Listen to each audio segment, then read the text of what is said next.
Welcome to another episode of Popcorn on the Macabre. This is Dick. And this is Chodler. That's who? Chodler. Yeah, no. this is my The chatterer, the chodler. Chad. He has a new name. Chatterer. Chandler. He has a new name every week, folks. Yeah. He has several personalities. And people called me Chodler in high school. Chodler. I think it was an offensive term. I'm going to remember that one. Yeah. I'm going to call you Chode this whole episode. Hey, you wouldn't be the first one. So, we're going to watch another movie. And we kind of just brought this one up. And it's kind of random. We were just in the mood for a werewolf flick. And I was thinking, I mean, what better than Silver Bullet? Mm-hmm. So are you down to watch it? When am I not down to watch a movie with you? It's been a long time. I felt like we were on a breakup. You got blue balls, don't you? Yeah. I do too, man. Movie balls? I've been wanting to watch like something good, something from the 80s. Yeah. You know, that seems to be our thing. We love retro horror flicks. And you've been busy on the career. It's about time you take a break and watch some movies. Yeah, and I think this is probably the first movie I've watched in like a month. Right. That's sad. That's a crime. I've watched probably 6 movies in the past 2 days. You've got me beat, dude. You're killing it. For now, anyways. Yeah, I've just been swamped, man. I've just been jerking off, and you're swamped in cum. That's pretty much. Is that what that shit on the floor is that I'm wading through? Yeah. It's Silver Bullet, man. So when's the last time you've seen this? I thought I watched it probably. It's been within the past 5 years, at least. Probably 2 years ago. I showed it to my kids. Yeah, dude, it's such a classic. I say that all the time, but I mean it about this one. And I know that this currently has like a Rotten Tomatoes score of, I don't know. I think it was like 45% or something. I checked it recently, and I was kind of flabbergasted. I was like, what the fuck? What do people think is so corny about this movie? Chad just took a hit, folks. I probably should have cleaned out the bunk. Chad just took a hit, so that means we need to play the movie. Yeah, get this fucking thing rolling. We just need roll that beautiful. Yeah, I can't say that, can I? It's probably copywritten. What? Roll that beautiful bean footage. Yeah, you finished it. Yeah, I started it, so it probably technically doesn't count as copyright because I didn't finish it. Yeah, and then you didn't say the beginning of it. That's true. Does it work that way? Yeah, no, I think we're good. I'm just a fucking moron. Well, yeah, we're about to hit play. Oh yeah, to let you guys know, we're gonna watch the Scream Factory version of Silver Bullet. So if you have your Blu-rays, let's see, I'm on the play feature option right now. So I'm gonna do my countdown, and when I say now, you hit fucking play. So 3, 2, 1, now. Dun dun. And here we are with the old school Paramount logo, my favorite. Yeah, I was reminds gonna say, reminds me of Friday the 13th. Well, when I see these old logos for any movie, it just brings like this cuddly Care Bear feeling, Yeah, it's nostalgia. Mm-hmm. It's exactly what that is. Yeah. Ooh, nice little. Is that violins? Yeah, we hear a little bit of violin music. Here's Dino De Laurentiis presents Stephen King's Silver Bullet, and this was actually, at the time, I think the third movie that Dino De Laurentiis was collaborating with Stephen King on. Oh, really? Yeah, they did like 4 or 5 collaborations. Let's see. So the first one was, The Dead Zone. Okay, good movie. The Dead Zone. Who was in that? That was Christopher Walken. Oh. That's a classic. David Cronenberg directed that one. Then they did Cat's Eye. Cat's Eye was good. That's the little goblin thing that comes out. Oh, dude, that scared the shit out of me as a young kid. Yeah, and I think this was the third collaboration. So here we are in 1985, although this movie takes place in 1976, which doesn't make much sense to me. Wait, but 76? Yeah, I don't know why. Does it look like 76? From my recollection, I don't. No, that would be interesting.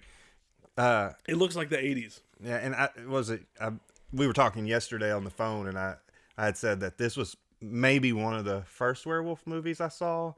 the same at a birthday party, and we also watched Nightmare 3. Yeah. But it's either this one or Bad Moon. Is that what you said? Bad Moon. But surely that wasn't the first werewolf movie you saw, though, right?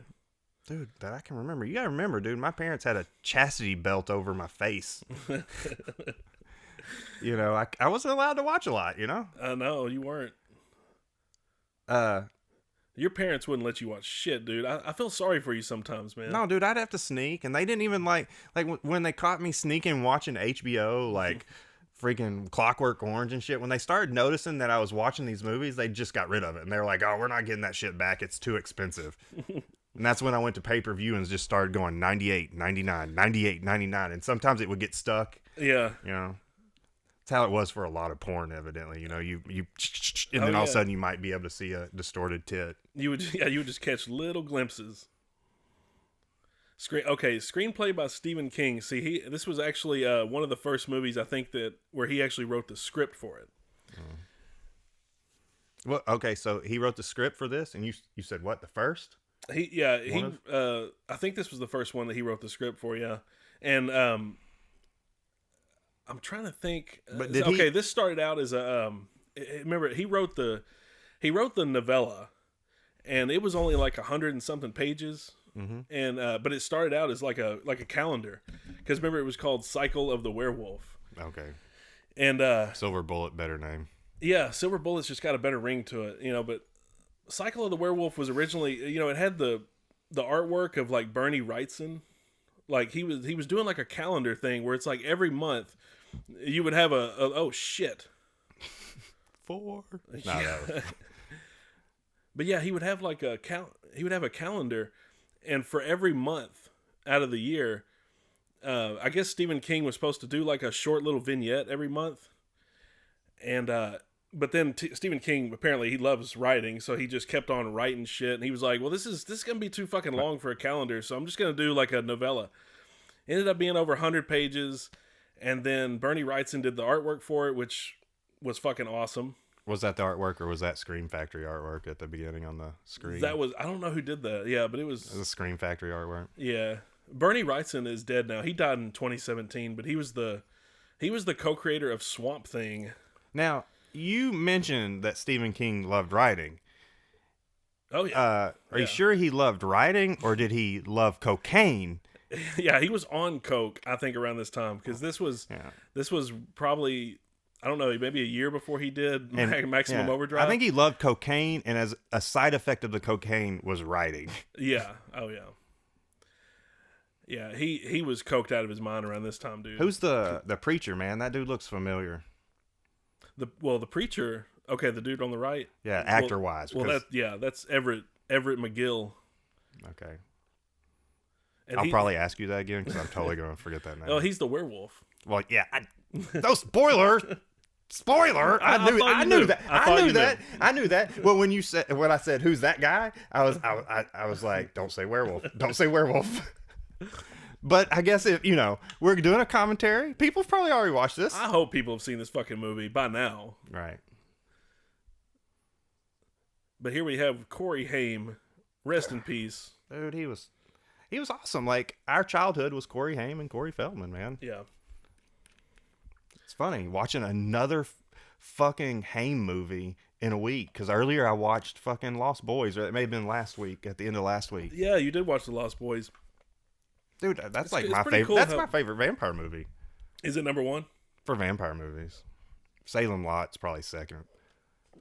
What about werewolf movies, though? Where's this stand in werewolf movie? It's one of my favorites. It's definitely not number 1. What would your number 1 be? I don't know, because I really love The Howling, and I love An American Werewolf in London. Yeah, that's okay. Yeah, I totally forgot. Both of those movies are good werewolf movies. It's hard for me to rank them right now. I'd have to really think about it, because, dude, the nostalgic factor of all these movies is just at an all-time high. I love every single one of these werewolf films. Yeah, it just makes even like good. Dog Soldiers. I was about to bring up Dog Soldiers. That's a really good one too. Oh my god, Brady's such an asshole, dude. Oh man, that's not how you get a chick. Poor Jane. Yeah, this movie was so good about establishing characters. Like, Booger. I could relate to Marty, even though I wasn't a crippled kid. Like, I could relate to Marty so much when I was this age. Because he was, like, trying to get along with his sister. And I fought with my sister all the time. Yeah. Oh, he's so tore up. Did you see that?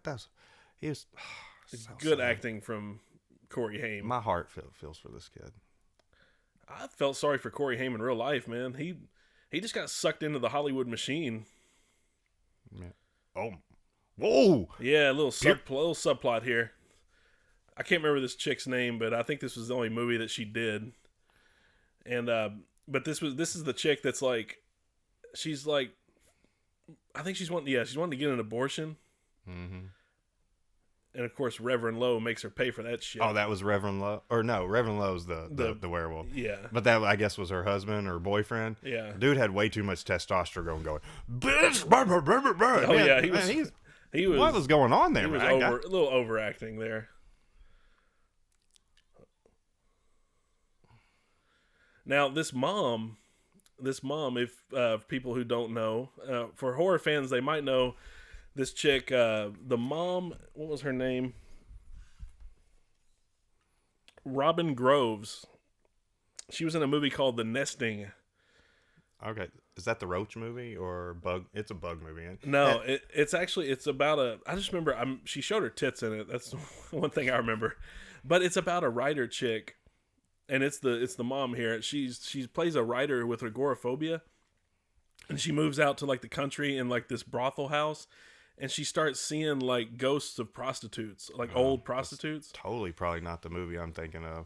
In my head, I see like a movie poster of maybe an Earth or something. I think with, you're like, thinking of roach The Nest. Oh, okay. The Nest, yeah. Okay. Yeah, and you said Nesting. The Nesting, yeah. And I think this is the only other movie I've ever seen this chick in, but. Wait, is that a different wheelchair, man? Oh, I guess the other one's like his bike around town because it's motorized, right? Yeah. He's got that shit like fucking pimped out. Yeah, it is. Yeah, he has the old Silver Bullet right now. But you remember, he doesn't get the souped up one until Gary Busey comes in. Okay. Gary Busey. Speaking of Gary Busey, Uncle Red.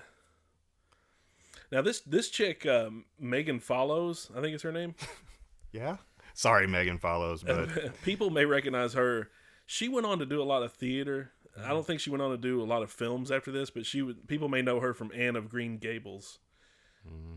That was in the 80s too, but yeah. I think she went on to do a lot of TV. That was like a parent show, wasn't it? Sounds like an old folks show at that time. Yeah. I know the name, but yeah.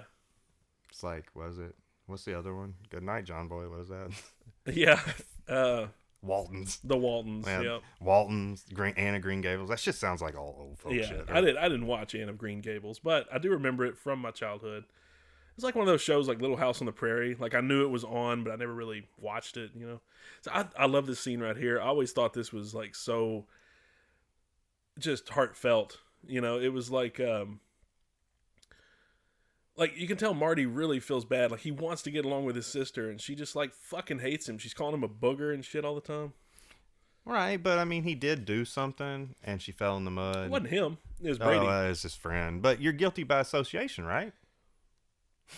Isn't that how things go usually? According to Jane, yeah. That's how sisters are, man. They blame you for everything. Older sisters, anyway.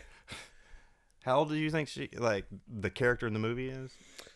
I want to say, I'm not sure. I think Marty's supposed to be like 12, and maybe she's supposed to be like 15. Well, I'm just wondering, like pantyhose. Do you remember chicks growing up wearing pantyhose? Yeah, I haven't seen pantyhose since the 80s on parents. You know, I know that is a throwback. That is like kids now. My kids probably don't know what pantyhose are. I completely forgot about pantyhose. Like, remember legs? Weren't they just called legs? Shit, I don't know. Why do they call them pantyhose? Isn't that kind of like... I don't know. That's weird. Remember garters? Garters? Is that like a garter belt? I think so. But we're men. We don't wear it. We don't wear that shit. We just take it off. Yeah. Or eat them off. Uh-oh. Drug addict? Yeah, see, she's about to commit suicide. Oh, yeah. That's the pregnant bitch. Yeah. Oh, sorry. Pregnant motherfucker. Yeah, suicides go to hell, especially if they're pregnant. Yeah, I looked that chick up. I was wanting to find out if she had been in any other movies, and she hasn't. This is the only movie she ever did. And, you know, it's not a bad performance from her. She does get killed off really fast. This werewolf's old school, man. It's climbing the lattice. Yeah. Most werewolves and shit jump to the ceiling. Well, but also, werewolves don't just come out and attack people through windows either. It's kind of weird. Like, werewolves normally don't attack unless you're in their territory. Oh, really? I never really noticed that. Well, technically... I think that's part of the lore. I'm not sure.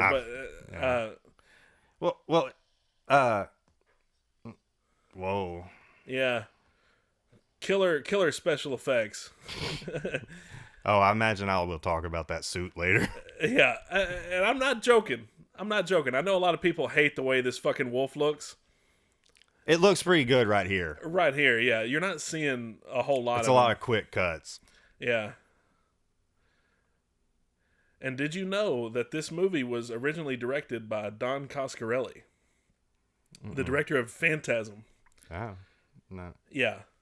Don Coscarelli was hired by Dino De Laurentiis to come in and shoot this, and apparently I think they shot the movie in like 2.5 months or whatever.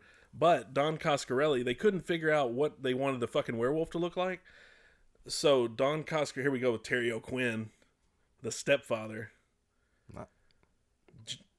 Whoa, yeah. Whoa. John Locke. Dude, Terry O'Quinn's like 34 and he's already bald. Hey.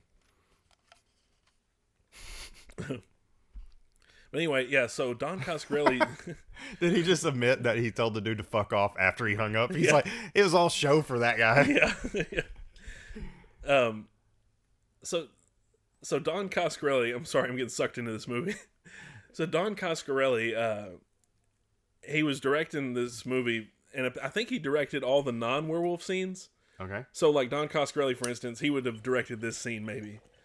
I don't know exactly how much of the footage he shot, but he quit because apparently he got fed up with Dino De Laurentiis's, ego trips, and probably Dino was coming in and just he was pissed off because he couldn't decide on what werewolf look he wanted. So hey, is that old? Sorry to interrupt you, but is that old dude? Is that the bartender? Who is that? That's Lawrence Tierney from Reservoir Dogs. Is he one of the? Is he the main one? He's the boss. He's the He's the boss. Yeah, he's Joe from Reservoir Dogs. Yeah, dude, I don't. Hey, you boys can both turn your thermostats down and get the hell out. Dude, he has a motor. It may not be the Silver Bullet, but it's still a motorized cart there. It's the Silver Bullet, but it's just not the souped up version that we see later. It must suck to like go from that, and then when you go home, you have to just get in a regular chair and use your muscles. Yeah. Yeah, and I don't think any of this crap was in the novella. Like, I think, like, I know that Marty had a wheelchair, but I don't think he actually had, like, a motorcycle wheelchair. I think that was all added just for the movie. Yeah, well, because it was the 80s. Well, that, and, like, can you imagine having to push him or him wheel a lot? That probably slows the pace. I don't, who did the music for this? Anybody important, or is it just like a... Yeah, Jay Chataway did the music. And Jay Chataway, I might have to look that up. Fill me in. Fill me up with this chat bill. Oh, I'll fill you up. Jay Chataway did the music for, like a shitload of Chuck Norris movies. Oh. And Maniac Cop. Oh. And Maniac Cop 2. Dude, you showed me that movie, and part 2's even better than the first one. We got to do a commentary for Maniac Cop. Yeah. The whole Dude, you series. showed me those movies, and then I went and bought them, and then when I wanted to buy one, I couldn't find it anymore. I guess I could order it online, but you remember we used to go to that store that was almost like an old Hastings, and then they had the other two. They had one for a while. They did. They only had the sequels, but they didn't have the first one, right? Well, they did at one point, but when I finally bought the sequels, they didn't have the first one. Maniac Cop 1 was put out by Synapse. Yeah. Whereas the sequels, I think, were like Blue Underground. Okay, this guy, For horror fans who don't know, this dude's name... Today, Junior. I know, I can't. I forgot the dude's name. Jim Baffico. Wow. Horror fans will recognize him from Dawn of the Dead. The original Dawn of the Dead. He played Wooly. What a name. Wooly? Wooly. You Was it remember that scene where he's like, Wooly's gone apeshit, man? You remember who you're talking to. I forget a movie as soon as I watch You it. gotta remember that part. But like every time I watch a movie, it's like watching it new again. Yeah. But Wooly was the dude. He got his head blown off. I thought that said Virgin Service at first. Boy, did I misidentify that title. I remember this guy's name, though. Do you remember this dude from Mrs. Doubtfire? William Newman? No. I remember him from Mrs. Doubtfire, but he was also in, like, I think he played the sheriff in Leprechaun. Oh, dude, he's got a really cool character face. I was just gonna say that he looks like a character actor. Yeah, like, just got the face. Here we go with Gary Busey. I'm getting hyped up now. Gary Busey when he was cool before he lost it. I still think he's cool. You gotta love Gary Busey, man. I feel bad for him, dude. I don't know. Gary Busey's teeth, man. Or do you think he's always been like that, but like he's just was younger? And it was more acceptable. And as he got older, it just became annoying. I think he just... Back in the day, it was okay to be crazy. And people didn't judge you so much now. But now I feel like with just all the scrutiny and pressure from social media... like, and even, well, think about reality TV. Yeah. When Gary Busey was on, Celebrity Apprentice? Wasn't that when he was like... when people were making fun of him the most? Dude, you think I watched Celebrity Apprentice? I thought you did. I don't know. Dude. But... I didn't find out who Donald Trump was before until he ran. No, I'm just fucking. But no, I didn't watch that shit. Well, but there was a show that Gary Busey was on, and it may not have been that one. No, I think he was. But yeah, people made fun of him all the time because of his teeth and just his mannerisms. But like, dude, I mean, in this movie, he's pretty much playing himself, and I just feel like people were just a little more. It was a little more accepted back in the day to just be crazy, and now everybody's like. You know, kind of like Roseanne. You know how everybody fucks with Roseanne for being crazy. She's still normal though. She's normal to me. She's normal to me. Gary Busey, I don't know. There's something not working with it. He's just eccentric. He's eccentric. I don't know. I feel like his teeth never aged, but his face and everything else did. Yeah, I know. His teeth never aged. I mean, that's probably. And his teeth are growing. Mm-hmm. They're growing. They're getting bigger. Well, do you think maybe it's him trying too hard to create a Busey? You know how like people kind of become something like Christopher Walken, for instance. Yeah. Like Christopher Walken is kind of what we've talked about it before, but you know it's like when they become a caricature of themselves. Yeah. Yeah. Gary Busey. But also back then, see how young he is. It just plays better and But this was when he was a really serious actor, though, man. Like, he was... If you think about, okay, from this time, maybe from, let's say, early 80s to... Yeah, because I agree. Mid-90s. I liked him. I like him. And I feel sad that he was A-list. Yeah. He was considered A-list, dude. He was in Under Siege and The Professional... And no, not The Professional. What was he in? Is that with Natalie Portman and what's his name? Yeah, no. Leon, The Professional. Yeah, no, it wasn't that. It was You failed me, son. You finally missed one. I know. He was in Surviving the Game. You know what? Surviving the Game. If he ever gets anything wrong, I get a lot of things wrong, dude. Please let me know because it doesn't happen. You don't. It normally doesn't happen, but I have brain farts occasionally. Just like you. You have brain farts all the time. I just had them. I catch them from you. I am contagious. But, what I was going to say about... well, hang on. Let's go back to Gary Busey for That's a what I'm second. talking. I was getting back to Gary Okay, Busey. all right. Crazy worked. Actors that are crazy can be really good actors. Yeah. It just doesn't age. I like this part where Wooly's like, we're going to bust his chops. Anyway. Fucking men. But Gary Busey, okay, so bust his chops.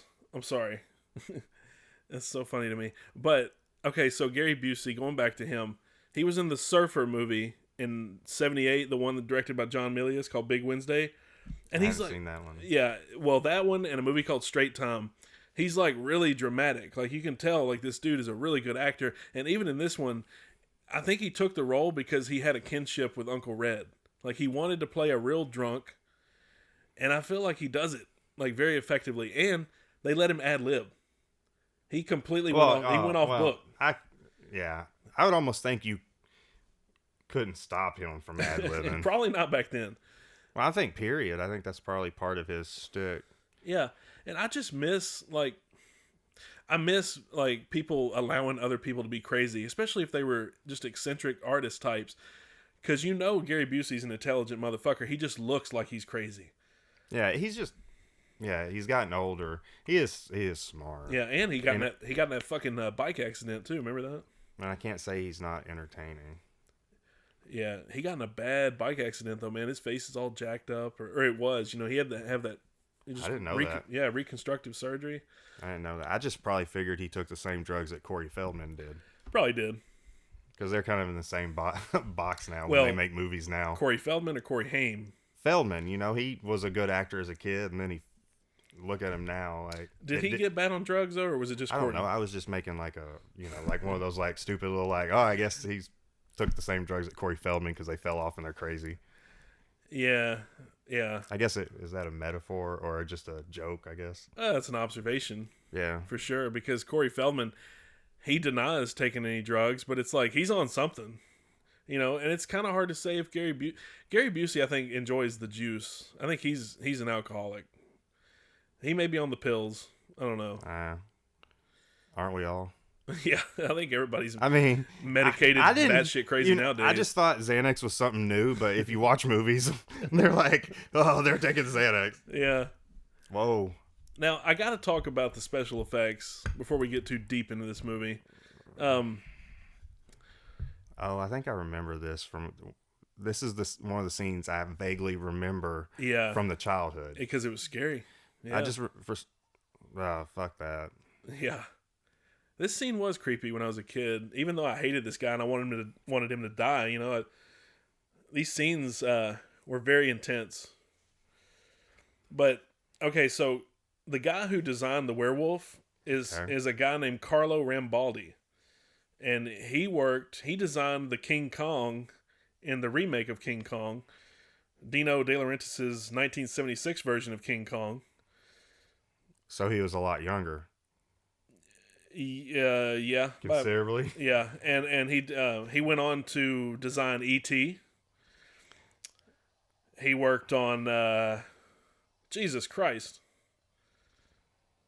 Like, see this, here honestly, they're using really good practical effects. No, because we know what he looks like, but angles and less is more. Right, yeah. Well, they do for a little while, and then later in the movie, the climax where they start showing too much. Is it the climax, or do they actually start before them? Because I just kind of remember like you're trying to jerk off, and then when you're about to ejaculate, it's like the werewolf comes out and it just goes away. Like, like it's pretty good. You're like, oh man, this is gonna be a badass werewolf. Well, at what moment would you say it does that? The only thing that pops into my head is when you actually see him finally full front. I guess they're in the cabin or inside the house. Probably. Oh, well, that would be the end. Yeah, where it's like, oh, that's kind of... You do kind of see a little bit of him during the bridge sequence, though, when Corey Haim's shooting off the fireworks. Oh, yeah. Also, I was going to say, they're using... If I didn't, I guess I forgot I'm high already. My mouth is dry. It doesn't want to work. But the angles, the camera angles, you notice that was kind of behind the werewolf, so you just kind of got the backside of his ears, his shoulder.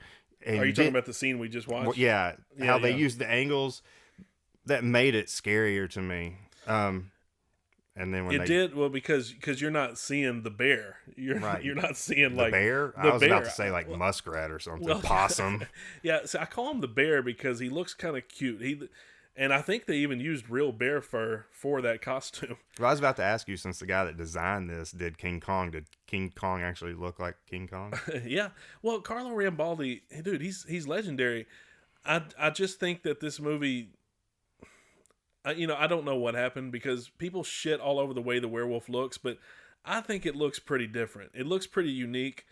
Carlo Rambaldi, dude, he had worked with Lucio Fulci. He worked with Argento on like Deep Red. He knows his effects. He worked with Spielberg. Dude, he designed E.T. I wonder how he feels about this. Did you hear what I said? He designed E.T. Yeah, I get that, but it'd be interesting to ask him. He's dead, I imagine. Or I think he is now, yeah. Okay, but I wonder if anybody ever asked him, what do you think about your werewolf in Silver Bullet? I like this look right here. Like Corey Haim knows his buddy's going to die. Isn't that fucked up? He's like, man, this is the last time I'm going to see this dude. Yeah. Why'd you have to give me the feels all of a sudden, dude? I know, yeah. I was trying to have a philosophical question. All right. Well, go do back. you think he feels good about his werewolf in this movie compared to all the other works he's done? Like if he's on his deathbed, I bet he was like, fuck, I wished I fucking did a better werewolf. The only reason why I think that he probably wasn't happy was because the way they shot it. Because you got to think the way most effects artists are, they don't want their shit to be seen so much, you know? But what are you talking about? We saw E.T. We saw everything. Kind of late towards the end, yeah. But at first, remember they kept E.T. in the shadows. But yeah, like, hang on, I got to talk about this dude right here. See the guy on the left? Yeah. That dude is his name is whoa, they're putting up their Dukes. I had flashbacks of that fucking Stallone trucker movie all of a sudden. Over the Edge? Yeah. Wait, was it? No, it wasn't called Over the Edge. Over the Top. Over the Yeah. Top. There's too much going on in this movie, man. Okay, so I was going to say that really? guy... Yeah, there's just so much going on. This movie is just... Dude, it's moving so fast. But isn't that what makes it good? Yeah, it's moving at quite a clip. But I was going to say the dude in the bar, Andy... Bill Smitrovich, he was the boss. Can you say that 5 times twice? Bill Smitrovich. I couldn't even say fast, dude. I was like, 5 times fast. My mouth doesn't work. My pot is all over. But anyway, before it gets to the part with, well, it's already at the part. See, this movie's moving too fast, dude. I can't even talk. All right, so hang on. This dude right here. Okay, tell me if you think this is a good reaction or a bad reaction. This that I'm watching right now? Yeah.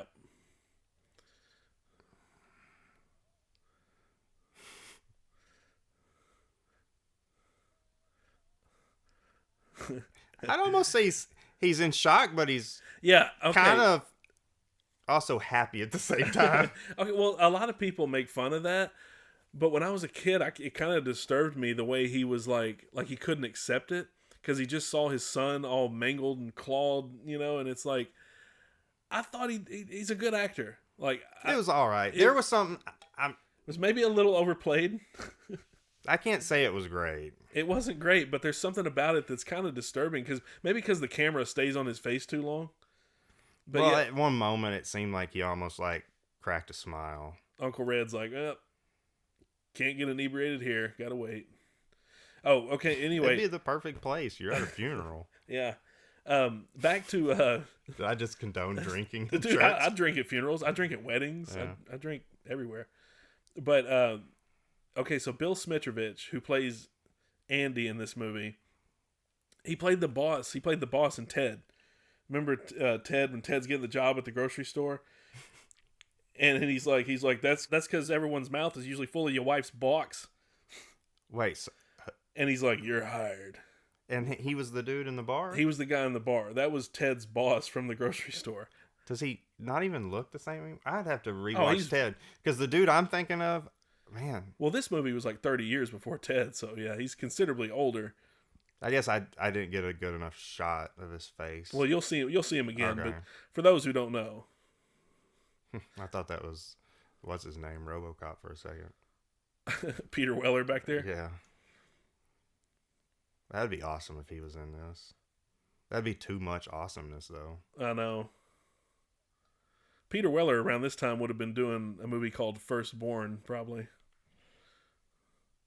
But I'm glad they got Gary Busey for Uncle Red. Yeah, he's doing good. I feel bad. I take back everything I said about him earlier. You better, man. I was just venting because I'm upset that like I liked him and now I really like him because of his past. But like when I watch him in a movie, I just feel sad. Well, nowadays, yeah. I mean, because it's not the Gary Busey that we know or that we knew growing up. Yeah, we grew up on. But it's, you know,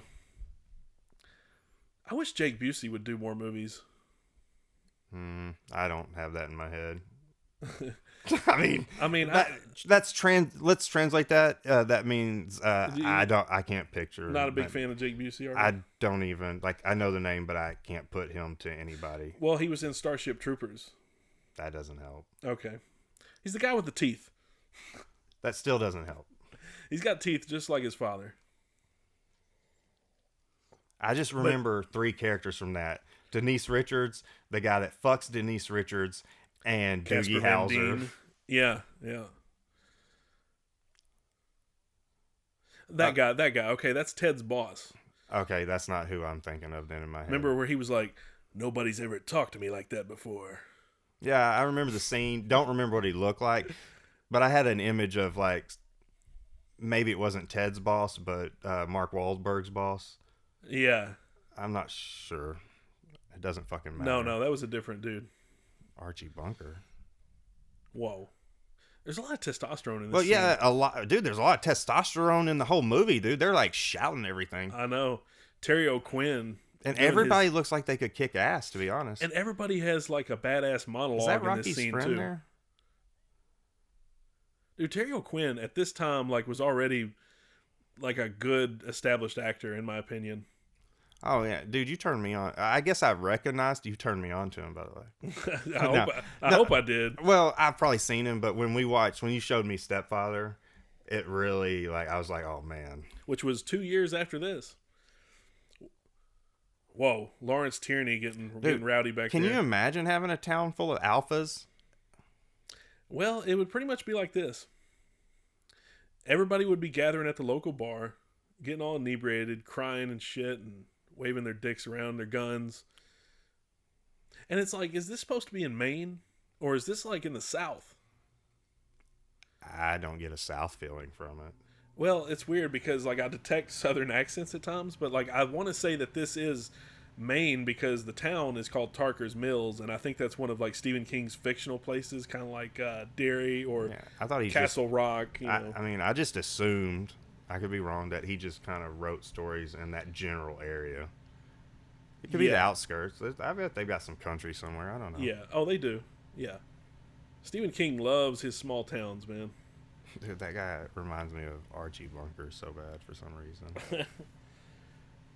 I think it's Archie Bunker. He was torn apart! Sorry. That's okay, man.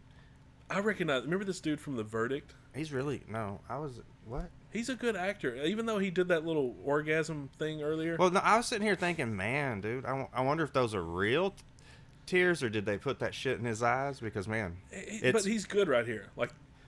Yeah. This is a good monologue. Like, Terry O'Quinn had a good monologue here, and this guy's delivering a good monologue. This is just a good fucking scene. Well, they've all put their dicks out on the table, and they're fighting to see who's got the bigger one. Yeah.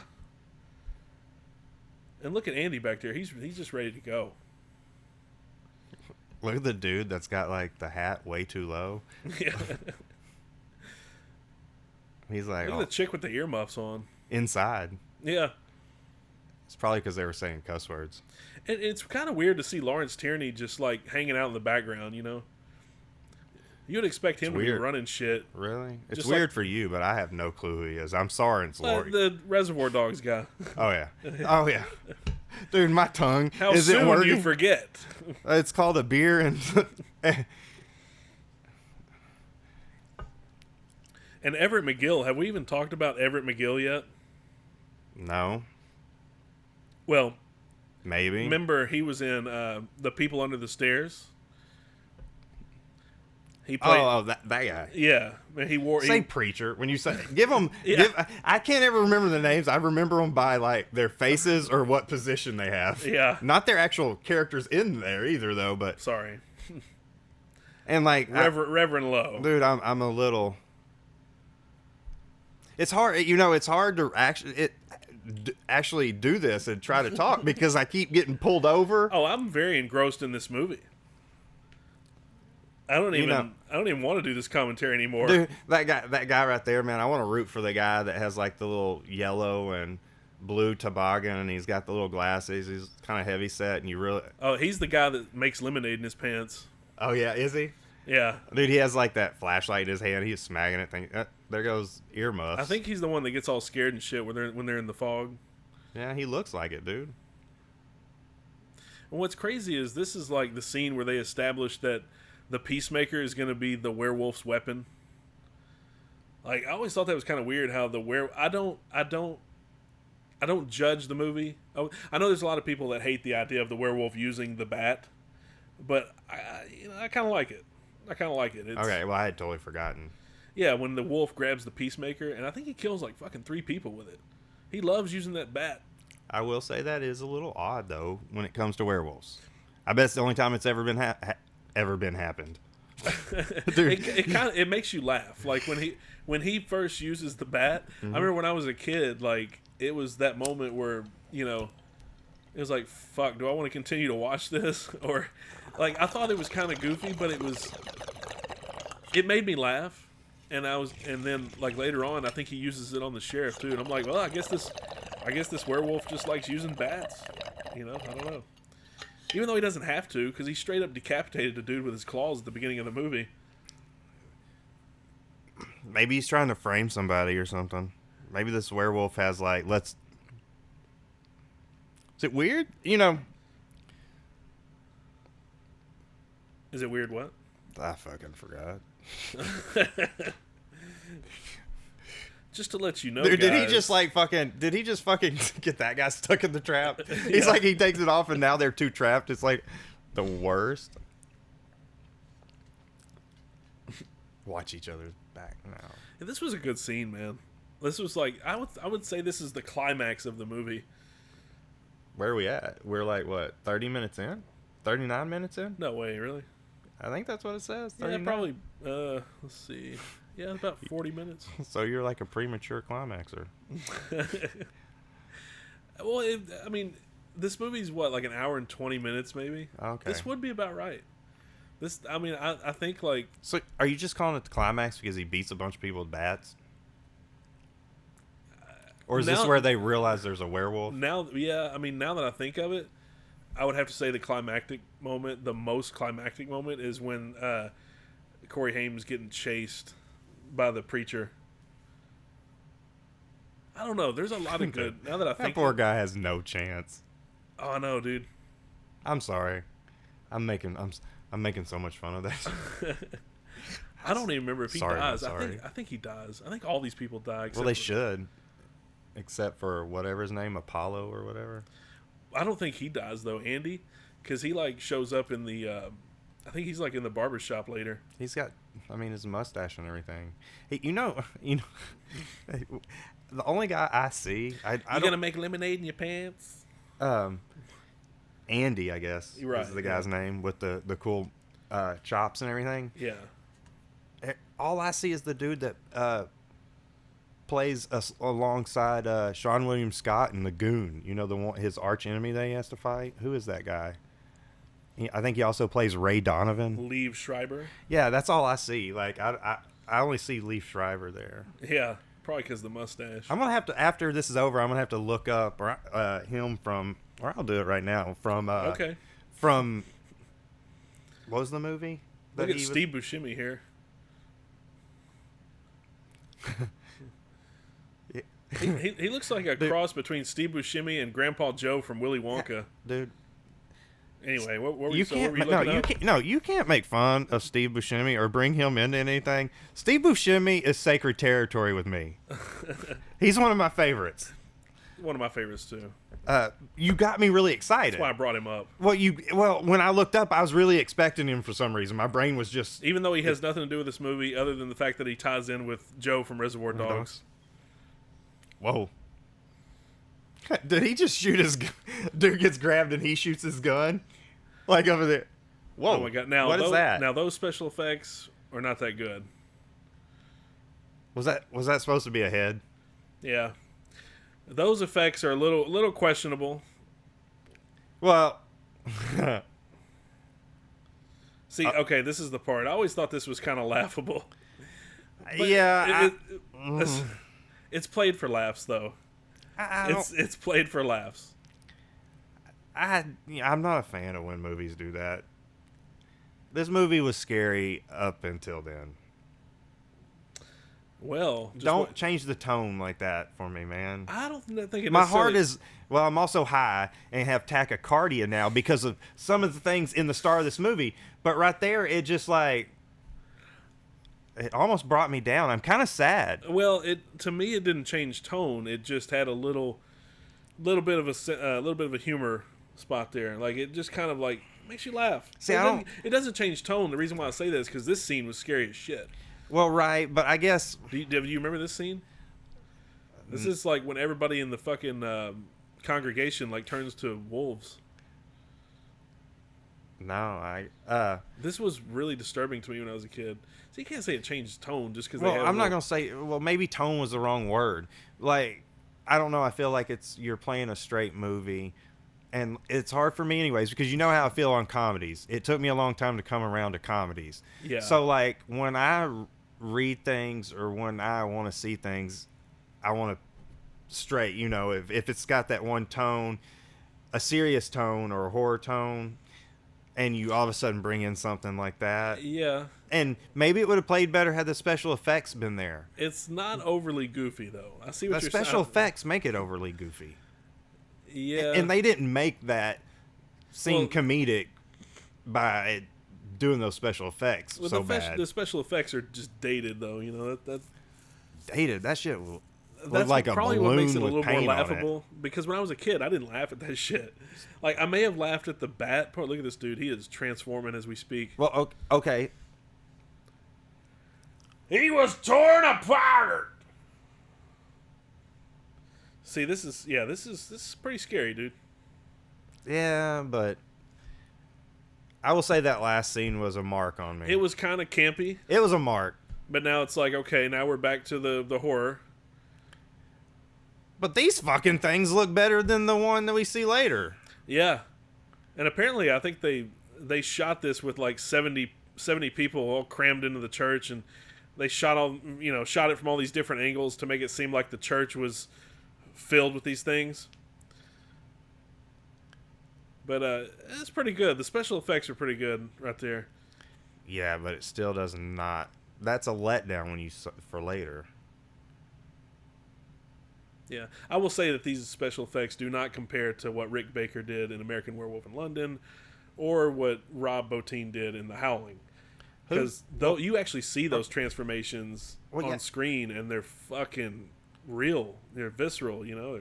They're brutal. Why don't you bring in the other one? What's that other one? American Werewolf and the sequel, or it's not a sequel, but it's later. Yeah, man. Dude, I love that movie. It was good, yeah. I actually, it's sad to admit, but I saw that one first before the other one. Oh, you saw it before London? Uh-huh. You didn't even know it was a sequel to London, did you? At the No, time? I knew that there was another movie out there. I just had never seen it. But see, I was of age to go out to the movies, and my parents couldn't stop me. Yeah. So I saw that in the theater. I think that came out so you were probably about 16, because that movie came out in 97. Yeah, I was driving. I was able to drive. And I'm pretty sure we snuck into it. Yeah. Or 16? Was it rated R or was it 18? I can't fucking remember. I don't remember. I think it was 17, man. Okay. Yeah. I don't remember. I haven't had a card for a movie in a long time. I straight up forgot. Mm-hmm. But yeah, and then I went back and watched the other ones. Those are my favorite werewolf movies. Yeah, yeah. But it's hard to say. Yeah, an American Werewolf in London, though, it's so good. Yeah, it is better. It's so good. Yeah. But I would have to go 1 and 2 my favorite werewolf movies. 1 and 2, you mean? Yeah, or like the London, original. Paris? Yeah. Okay. London, Paris. I'm gonna have my werewolf movies lined out by the end of this. Oh yeah, we'll do that. We can talk about that. We can talk about it now if you want. Well, I'm thinking about it as I'm watching this because I'm rating this one right now. I see. You're letting it soak in because this is a good scene right here.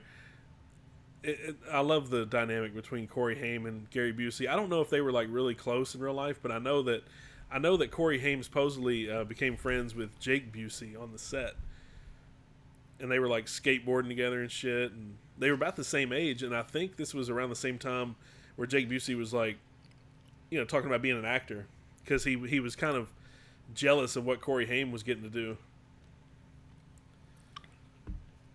Dude, it would be so much fun.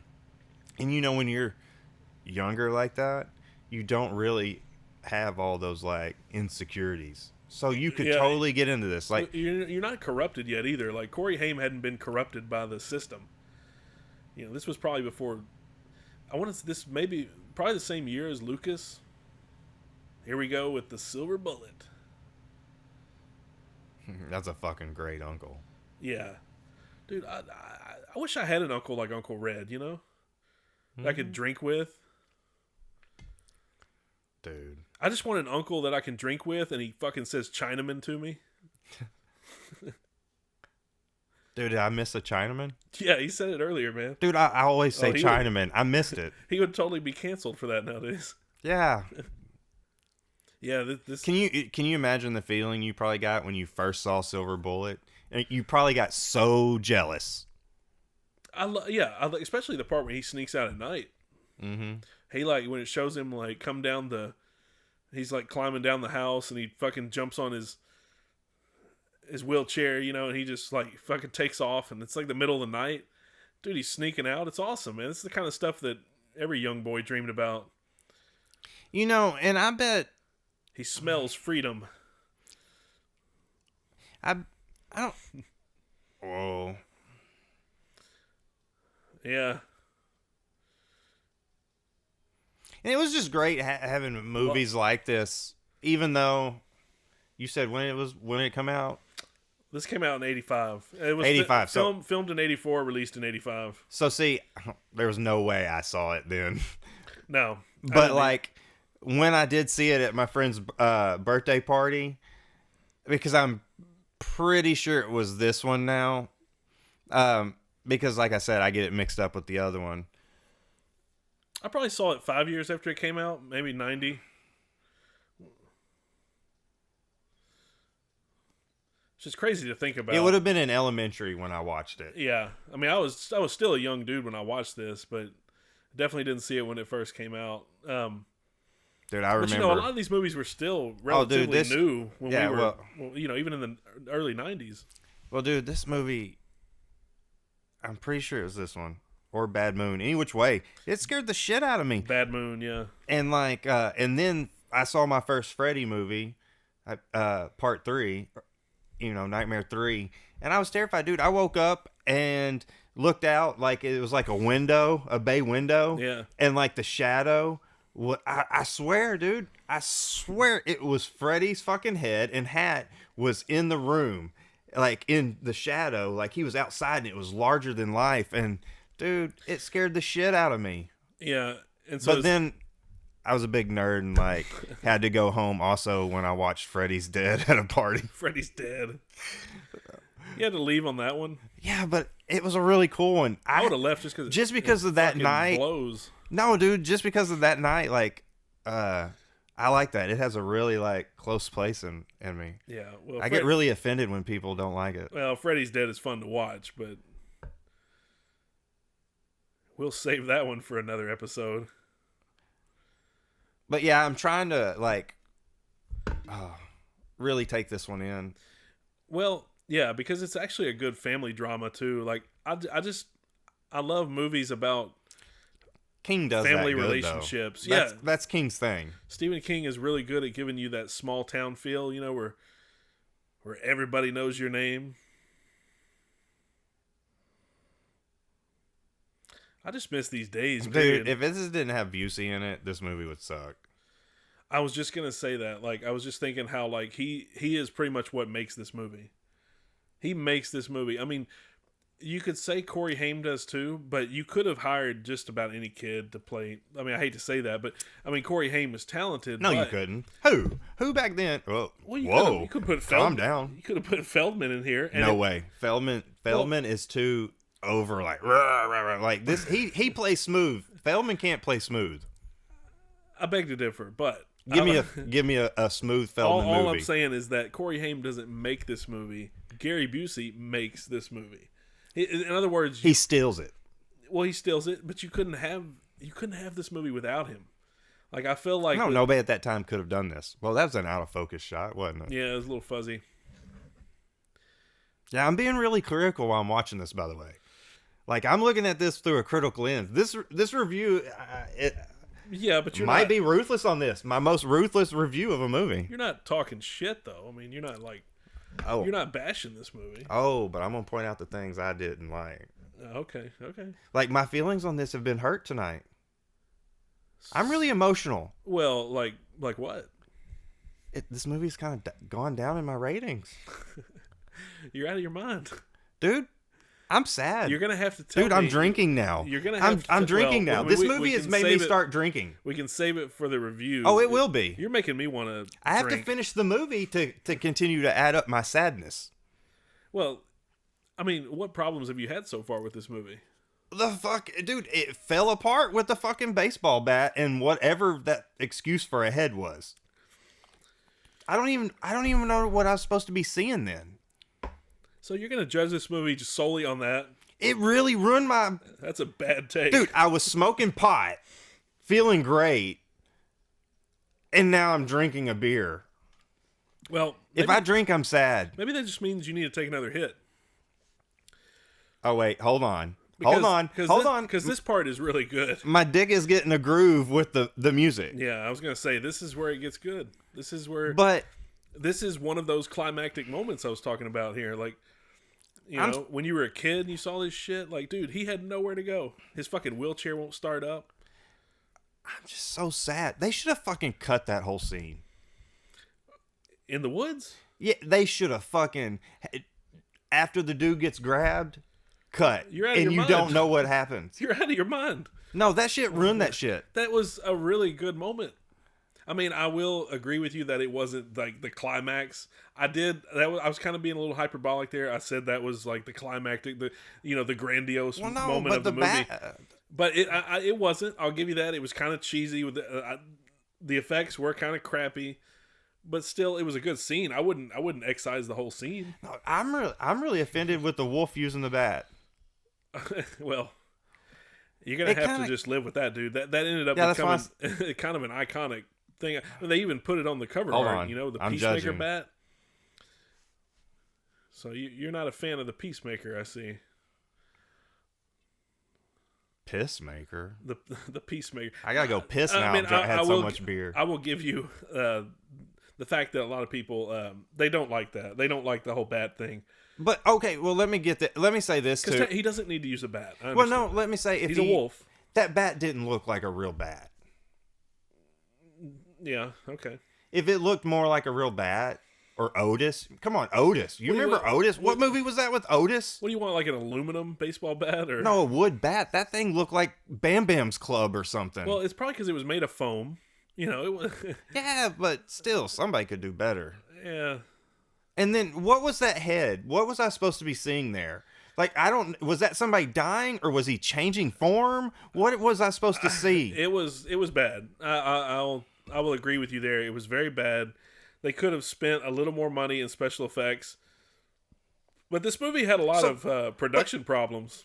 Yeah, I would have fucking cut the scene at when the dude gets killed, and you pretty much know it's implied that everybody died. So you wouldn't have cut the whole scene. You would have just cut like when the guy gets grabbed and you see the werewolf arm come from the mist. You would have cut that shot from that moment on because it's implied that they're fucked. Yeah.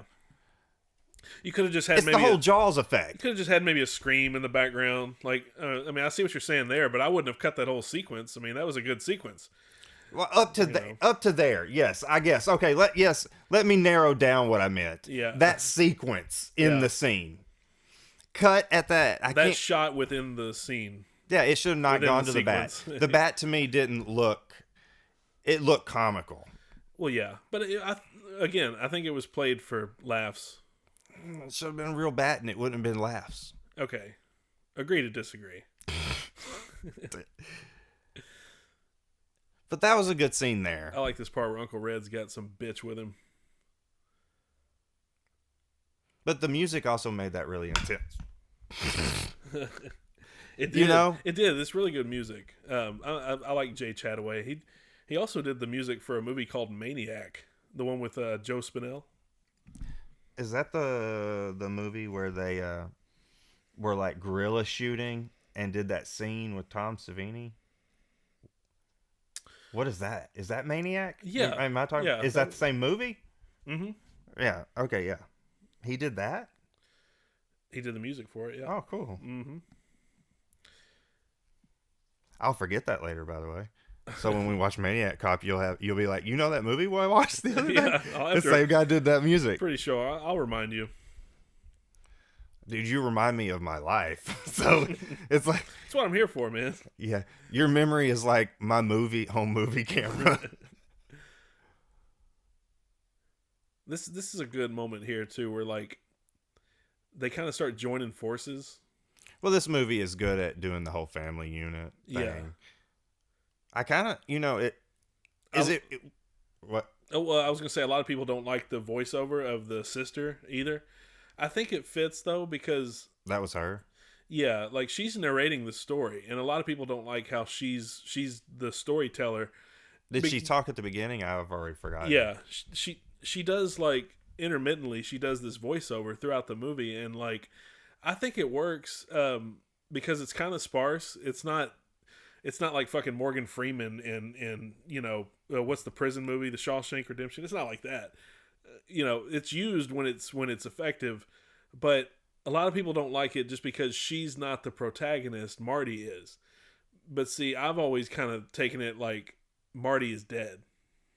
Like he died, and she's kind of telling the story from his perspective, or what he told her happened. I don't know. I think it's pretty cool. Yeah, doesn't bother me. It's almost like the future her talking about it, right? Yeah. Is that what you're talking Yeah, it's an older version of her. This scene was creepy to me when I was a kid, like where she's looking. The dude's not even cutting his hair. This looks like a lot of perverts looking at her. Yeah. Those dudes look scary. Did you see the dude with no teeth? He's like, meow, meow. Yeah. They got this sweet music playing. Yeah, it's like sweet but ominous. And yeah, here's guitar. yeah, and here's Andy. So he didn't die. Yeah, see? That would have been good, dude. You stop with the one dude. People assume everybody died, and now you find out he didn't die, and you're like, what happened? Yeah, well, You don't see fucking Barney Rife come beat somebody. Barney Rife. Yeah, isn't that the Flintstones dude? Or Barney Barney Rubble? Rubble. Who's Barney Rife? Is there a Barney There's Rife? a Barney Fife, but it's Did I just mix Barney Rubble with Barney Fife? with Barney Fife. You did. Oh, dude, that'd be another good strand of weed. Barney Fife. And what was the other one I said that one time? Anne Hashaway. Anne Hashaway. I'm surprised you remember that. Oh, dude, I wish I could grow weed and trademark that, man. That's a great name. Somebody's probably already got it, but Nobody's stopping you. I'd buy some Barney Fife from you. Well, it's called, Or is it Barney Rife? I don't know. But yeah, Barney Fife was Don Knotts from Andy Griffith's show. Okay. Why the fuck are we talking about that? I don't know. Oh man, epic shot. Such an amazing shot. Yeah, that's a pretty good scene.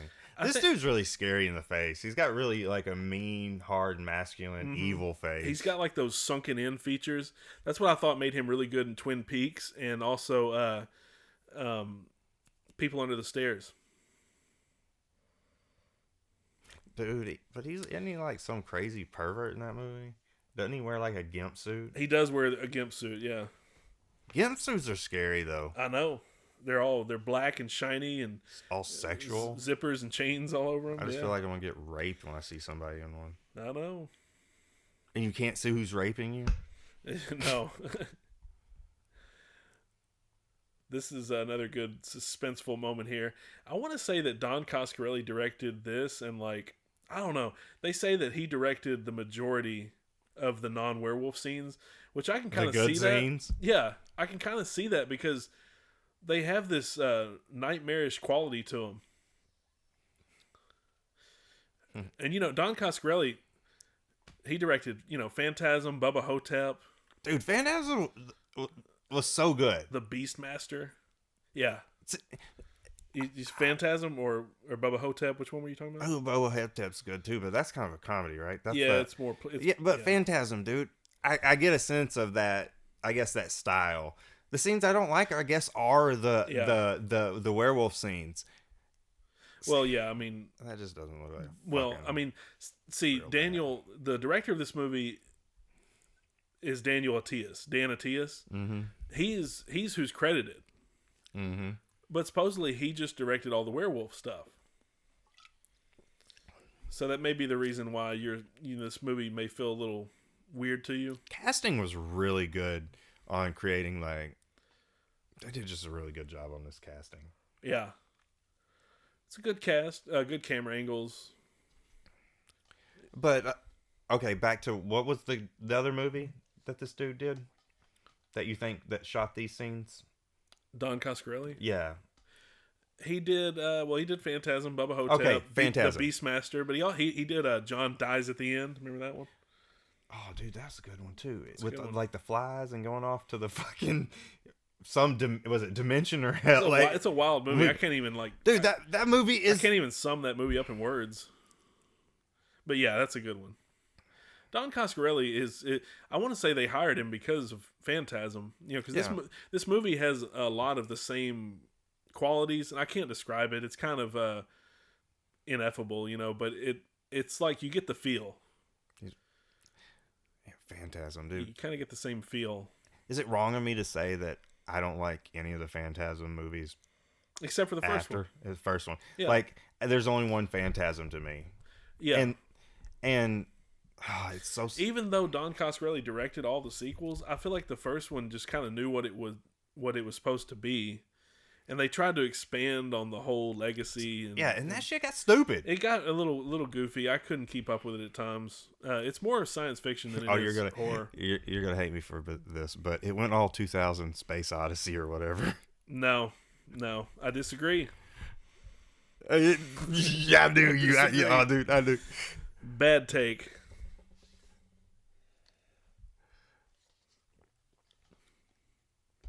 I do not agree. Dude, the movie, that one. the music at the certain times when they use this, really sells the emotion. It does. It's telling you what the character is thinking or feeling. Like I don't know if that was the right way to put that, but there's also something real eerie and foreboding about it too. Like, I just don't. This dude was so creepy, even though well, this dude has a really masculine, mean face. He almost has the structure of those 50s actors, Yeah, he looks kind of like Jack Palance. He looks like a young Jack Palance. Did he just say, "Oh Jesus, Palomina"? Oh Jesus, jumped up Palomina. That was probably one of the many ad-lib lines that was provided by Gary Busey. He totally went off book for this movie, man. But you know what this means? He's really good at doing dialogue. Yeah. Good at improv. Dude, like I said, around this time, Gary Busey was really, honing his chops as a serious actor. Because a lot of people wouldn't say that he's serious, but I've seen him in a lot of dramatic roles too. But if he's ad-libbing pretty much a lot of this, that means he's also a really good writer on the fly. Yeah, exactly. He's like fucking the Eminem of writing. And he okay. And he did his own stunts. He did his own stunts too. Hardy Boys meet Reverend Werewolf. This movie also it's really giving me what's that vampire movie? Fright Night vibes for some reason. Yeah, it was made the same year. I mean, I don't know if that has anything to do with anything, but they're also kind of stalking who they think it is. Yeah. Because he's got that injury in his eye now. Yeah. Which I don't remember. What happened? Was it the firework? Because he was chasing him? Yeah, the firework. Okay, yeah. And I just want to make sure my high the self... rocket or whatever he used. And what makes it scary is the way he looks. It's like it's the way the preacher looks, because if you think about that character, if it depends on who you hired to be that character, because anybody could have played it how they wanted. The thing about the preacher is that, like, he's supposed to be cursed. Mm-hmm. So it's like if you present that character, which is kind of this one problem I have with this movie, the Reverend is supposed to be cursed in a sense where, like, he hates what's going on with him, mm-hmm. but at the same time he starts having these murderous feelings, like, towards Marty. Like, he wants to fucking torture him and kill him, and also the way he punishes the chick who, like, wants to get the abortion. He wasn't. It's like he doesn't want to be a werewolf, but he's... Why is he checking out all these dudes' butts? Uncontrollable urges to kill. Excuse me? He's checking out all these dudes' butts. It was like showing him looking all like, and he's like, and all the cuts were of like little kids' asses. Close-ups of asses. Well, it wasn't necessarily close-up, but it was ass and legs. Yeah. And I thought for a second one was a little girl. He wants to walk, dude. Well, I know that, but like, I get it, but like, that's not what it looked like to me. It looked really awkward. Yeah. I missed it. So it's like him, it's like, what's his name, stalking those boy butts, and him watching him stalk those boy butts. Oh, yeah. Yeah, this preacher is a total pedophile. Well, I mean, that was just weird. I didn't like that choice of shots, I guess. It was the way it was shot. It put images into your I knew what he was supposed to mean, but it just put images into your dirty mind. It was weird. No, but yeah, see, to me, this would be, I guess, kind of the climactic moment, but yeah, because they finally meet. He knew they knew, and I don't know if they knew he knew, and now they're about to find out, right? Because they knew. They've been suspecting him. Yeah, Uncle Red still denies it, but yeah. But yeah, the kids though have been around him, right? They suspect him, yeah, and Jane suspects him mainly. Now Marty is just about to find out. Yeah, I know. So this would be the climax. Yeah. This is like the first battle between the two. Yeah. And so, who shot this one, you think? This could have been Coscarelli, But it's also not the werewolf, right? So what? Yeah, it's not the werewolf. But yeah, Coscarelli shot all the non-werewolf scenes. Yeah. So this... Yeah, I was just needing you to make that connection for my brain. Yeah. I'm way too high, and so I'm just making that connection. Take you another hit of hashish. Well, I think I am. Yeah, this is even the music's like kick-ass here. Oh, dude, that's one of the pros for this movie for me is the music. Or let me say their uses. Fuck, I don't know if I can say that word right now. Hold on. Let me try it. Third time's a charm. I think the audience knows what you mean. Their uses of music with scenes to convey emotions. Usage of music. Yeah, I was trying to say usage. I know what you meant. I hear you clucking, Big Chicken. Well, I knew you knew, but for my own confidence, I had to fucking get that word out. I didn't want to be defeated twice. Yeah, see, what makes the Reverend scary, though, to me, is that, like I said, he has these murderous impulses, even when he's not the fucking wolf. You know what I mean? So, like, why? Yeah, dude, he's wearing all black. And he's got those hard features. He is still the big bad wolf. But yet he doesn't like the curse, though. So don't you think that's kind of weird? Like, he had the dream earlier, and he's like, "Dear God, let it end. I hate this curse. I don't like it." But at the same time, it's like, do you think it's just like in his blood, or do you think he really? I think maybe he's chasing him to force him to kill him. He can't kill himself.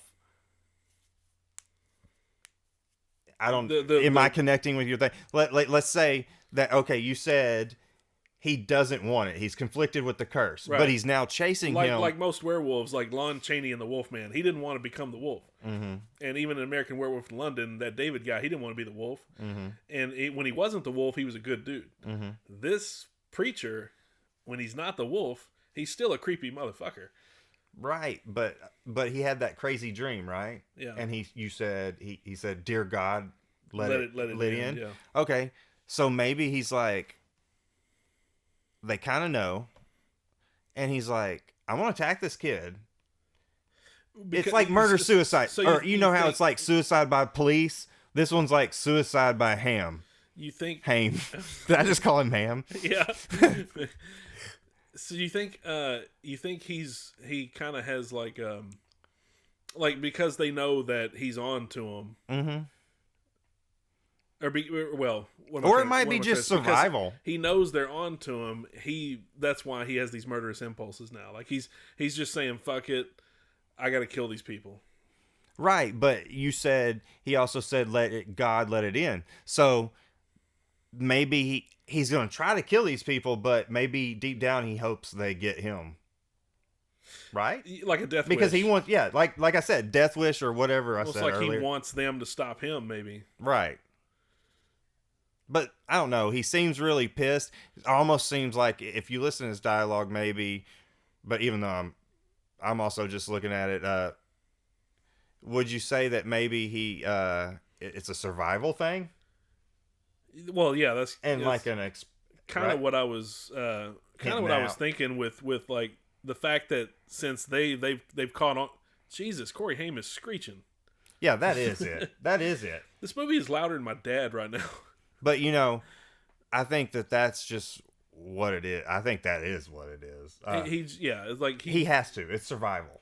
He's like, I got to stop them because they know too much. Mm-hmm. What was it? Because were you calling that? So that's what you meant by the werewolf coming through into his human form? Yeah. Like because earlier when he's not the wolf, he's normal. He's the preacher. But then like it's like the more really it happens after the murder started happening after he gets shot in the eye. I think that's kind of when it started happening. Well, it was like he was getting away with it. Everything was great, and then the fucking mystery team had to come in and like fucking started getting all like, oh, this is the werewolf. Yeah.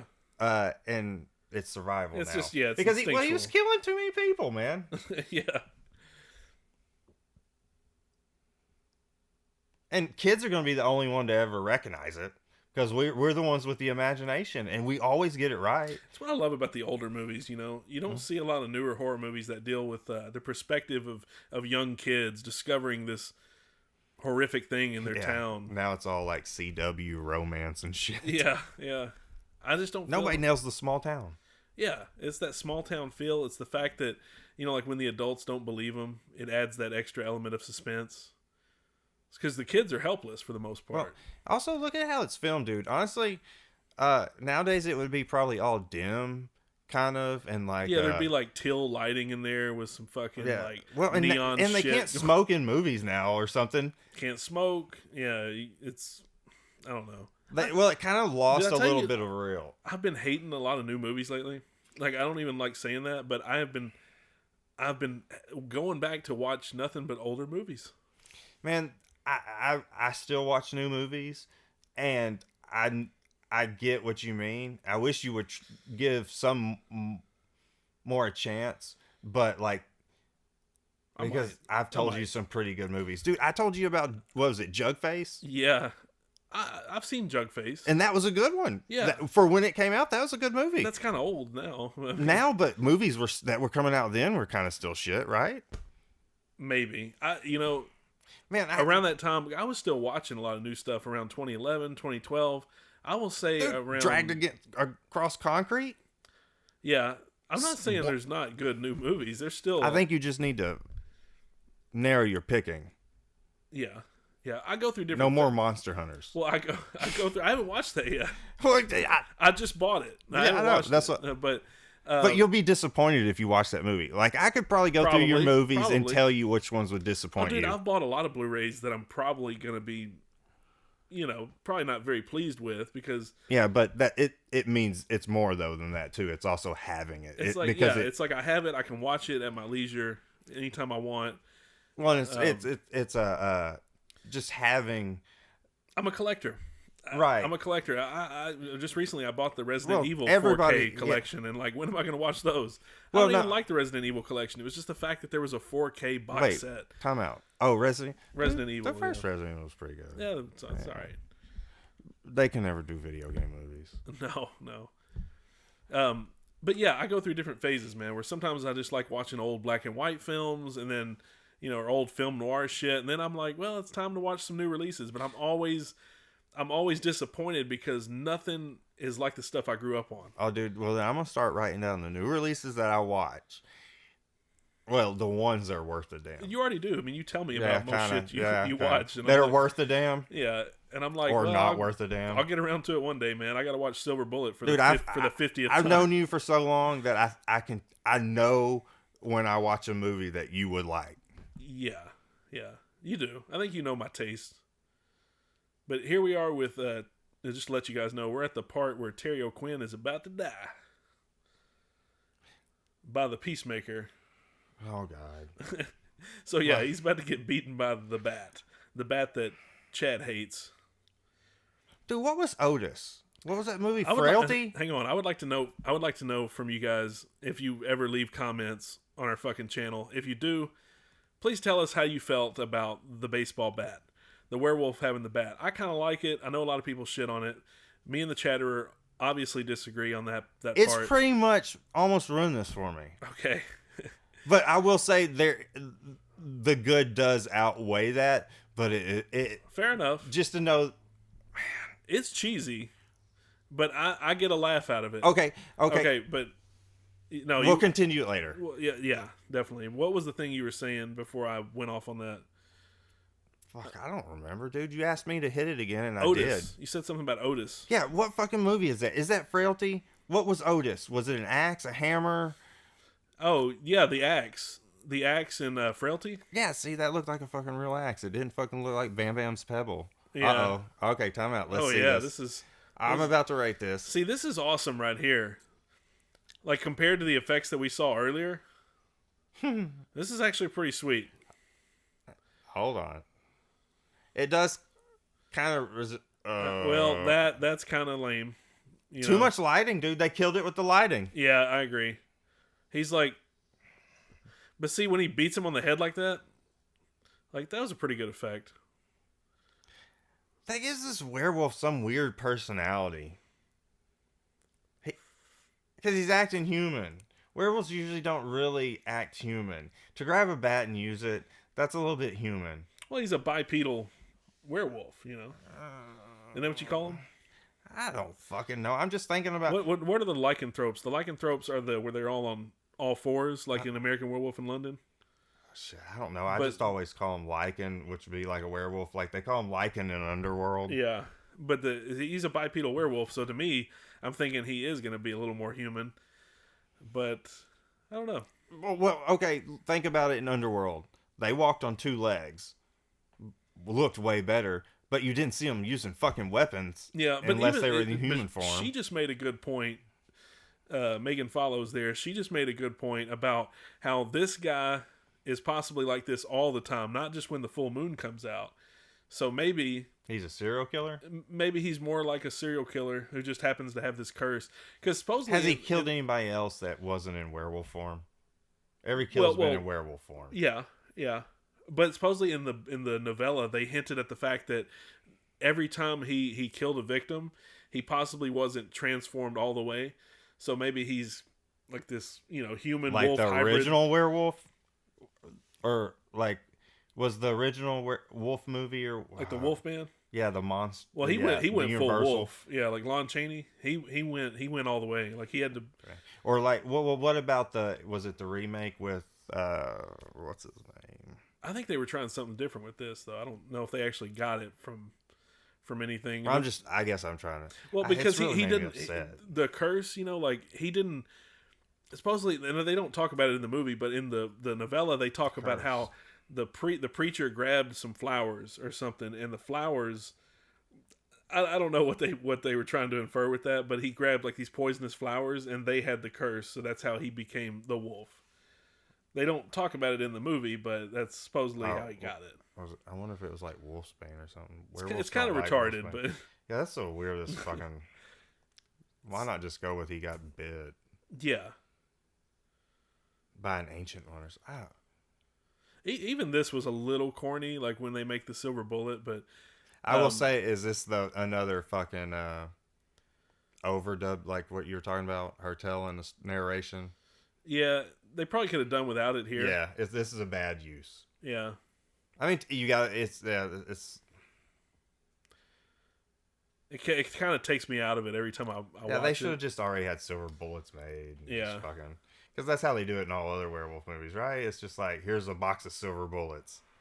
Maybe, yeah, but I would think like with this movie being titled Silver Bullet, they'd probably want some heavy thematic stuff going on here. Okay, yeah, that explains. Even though that kind of justifies it's it.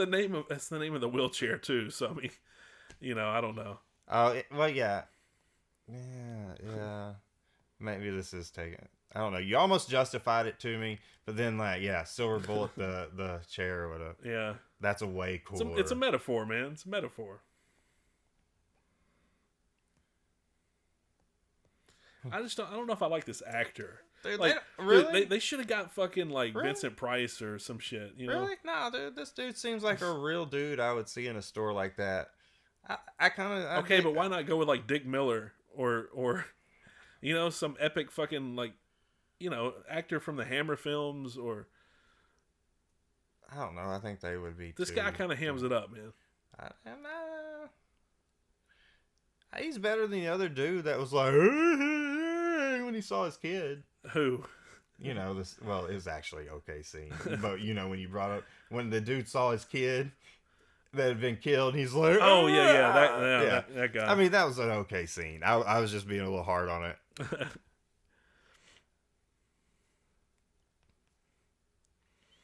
Also, kind of get a poltergeist feel with this family. Really? Is that weird? Like, I'm getting that weird kind of family. I don't know. I feel like this family's close. I think you could watch a movie that takes place. But also, place I'm not getting the dialogue as much. You know, I'm seeing it more visually than actually understanding the dialogue. Yeah, it may just give You're giving me the gist of the story. It may just give you that feel because it was made in the 80s and there's a family there with, I don't know. Well, dude, these feel like original moms. You're really throwing me for a loop, man. I have no idea. I was trying to put that together. I don't know where you're seeing Poltergeist from. I have no idea. I'm trying to make sense of it, but. Well, I was wondering. Well, you know, you always talk about who they really nailed like families in those movies. Well, Spielberg's a master of it. Yeah. Well, I feel like this movie's kind of nailed this family. Kind of giving you that all-American feel. Like that's what I'm saying. They're nailing that family vibe. Feel. They have the kid, the sister. They've teamed up kind of now, right? And they're with their uncle. Yeah. It is weird how the parents kind of fucking leave, though. What was their excuse? They're like going on a trip or something, and it's kind of weird because like there's murders happening in this fucking small town. Maybe they're scared and they're just like, fuck it. They're just like, fuck it, let's leave our kids with the crazy uncle. I mean, it works for the plot. It works for the plot because they have to leave because, you know, this climactic battle sequence between what was it, scheduled? Huh? Maybe? Was it scheduled or did they just say we're going on vacation? I don't know, yeah. Because if it was scheduled, then that would make sense. If they had to go to a meeting out of town. Yeah, but these murders have been happening all fucking year, man. I don't think the murder... Okay, so the novel had the murders happening all year round. I think this was only supposed to be like from spring to fall, maybe. Because it happened like throughout the summer and, you know, I don't know. Yeah. But still, though, it's like the parents kind of taking off. It's kind of... I guess I don't know if they gave a reason. I missed it. That's why I was asking. Was there actual reason? They're just going on a trip. Okay. You know? If they would have said business trip, that could understand because you still have to go no matter what on one of those. Yeah. And come on, dude. Busey's a fucking got balls. He's like the Rambo of this movie. Yeah. Yeah, especially like in this sequence right here where he fucking like does all his own stunts. See, they had Gary Busey do all, like he was, I don't know if he's like jumping off a trampoline or, you know. That looked like a pig. Yeah. That kind of reminded me, was there like some weird pig face in Tromeo and Juliet, because I got flashbacks of that in there. I don't know, but yeah, the werewolf does totally look like a bear pig type thing. Looks like a man bear pig, so he's Al Gore. Yeah. But yeah, Gary Busey, man, he does all his own stunts here. Like they had him on this like pneumatic machine where he would spring off of it, and supposedly there's a shot coming up where he crashes into a mirror, and like you actually see where it fucked his arm up. But come on. Well, I don't know about you, but I know if I was an actor and I knew the extent of a certain stunt, I would love to do that stunt. Yeah, yeah. I'm not going to go crazy balls, but if it's something that's kind of generic, or like a vault being pole vaulted onto a cushion or something, or I think Gary Busey was just drunk, and he was like, "Let's go, let's do it." What are you talking about? You're not allowed to drink on movie sets. My ass. This was the 80s, dude. Did he just say, "I know you, Dick Cheney"? No. That's what it sounded like. It sounded like he takes out the bullet and goes, "I know you, Dick Cheney." And that's why I turned the subtitles on for you, so you wouldn't fuck up. Dude, I'm high. I can't read that fast anymore. Here I am turning these subtitles on for you, so you won't get the dialogue wrong, and you over here talking about Dick Cheney. But that, dude, I swear, if I could rewind that for you, you would say the same thing. Yeah. See, this is pretty good. I think he said something like, "You don't know Dick Cheney" or something. Okay, well, I don't know what he said, but okay, well that would explain it. Yeah, I know. It's rough. I do kind of hate how they took the bullet out of the gun. Whoa, see, like that's real, man. That's fucking Gary Busey really going for it. And would you not? I mean, I would want to do that. Wait, you say you wouldn't, or you would? I would. Oh yeah. That seems like that one's not one of those things that could be. See, that was pretty good use of the costume. Yeah. There's just certain angles they get that I disagree with. Yeah. I mean, that's what it is. Well, and I think that comes down to the director, honestly. I mean, because, if it's true that Dan Attias shot most of the werewolf stuff, I mean, he was probably trying to get enough footage and exposure. He probably wanted to show the wolf a whole lot, but see, like those shots are okay. Where the close-ups. Well, it's the mouth. Yeah. It's the mouth and animatronics of the mouth. Yeah. That head. I mean, it's crazy to say though, but I like the way the wolf looks. I just think they focus on him a little too much. But I actually like the makeup though. I think it's maybe this shot I don't like. Yeah, I guess he's also going back to human now. Yeah, they just linger on it too long. That's the only thing. They both have like blue eyes. You notice that? It's weird how many actors have blue eyes. Yeah, they're brother and sister. Look, he's got blue eyes. Yeah, this was a good little jump moment whenever I was a kid where he... See, I could have probably done without the close-ups of the face on this. I will hand it, there was some good shots. There was probably more good shots in that last sequence than bad. I'll give them that. Yeah. Yeah, some good reverse footage here. There he goes again. Holy Jesus jumped up Palomina. I bet he said that a lot in his real life. Probably. He's pretty much, Gary Busey, like I said, he's pretty much playing himself. Which is great, though. It's hard to say, but it's like, this is one of Gary Busey's best roles. Really? Like when was there one where you played a bad guy? Well, he's played a bad guy a lot, but... Give me one so I can narrow it into my memory. Let's see. He played Under Siege. It's been a while since I've seen that. He played, he was in Surviving the Game. I'd mentioned that one earlier. Oh, wait. Is that the one where, like, they're out in the woods hunting the dude? Yeah. Dude, that's a pretty good one. Yeah. Gary Busey's not in it for very long, but... I forgot. Lethal Weapon. Lethal Weapon, dude. Gary Busey was awesome in Lethal Weapon. But I'll say this, if it's not one, it's two for his roles. Yeah. See, I love the way that ends. Like, because they almost infer, they kind of just suggest that Marty is dead. And then Wait. she's like, I didn't have the courage then, but I have the courage now to tell you, Marty, I love you. And see, that kind of... Wait, time out. What? Well... Marty, Haim. Yeah. You think he's dead? Yeah, like when she's narrating the story, they almost kind of make you think that he's dead. Why? What did she say? Because first off, she's narrating the story, and then secondly, at the end, she says, "I didn't have the courage to say it before, but I'll say it now. I love you, Marty." Yeah, and, you know, but that doesn't. For me, I guess I took it as like, she was always a dick to him. She didn't really like him. She was hard on him. Yeah. And then they grew through that experience. And then now, but why is she telling his story? Well, okay. That'd be my only Are you question. suggesting that he died like later in the future? Oh yeah. Like not like then. Oh, Okay, no, okay. not I misunderstood. I misunderstood. My high brain took it as immediate or like within that moment. Special effects by Mike McCracken. He would go on to work on Inception and Deep Blue Sea. Little trivia for you guys. Isn't Deep Blue Sea the movie where like Samuel L. Jackson dies out of nowhere and it's like put Samuel L. Jackson like on the map? Yeah, and LL Cool J lived. Yeah, that's a pretty good movie. That's a good movie. That's the only one I'll watch. Really, I'm not a big. I won't watch. You don't like shark movies? You got a problem with Well, shark no, movies? I'm just talking about the other Deep Blue because I don't know that they're going to be as good as that one. Isn't there like a 2 and a 3 already? They did make sequels to it, yeah.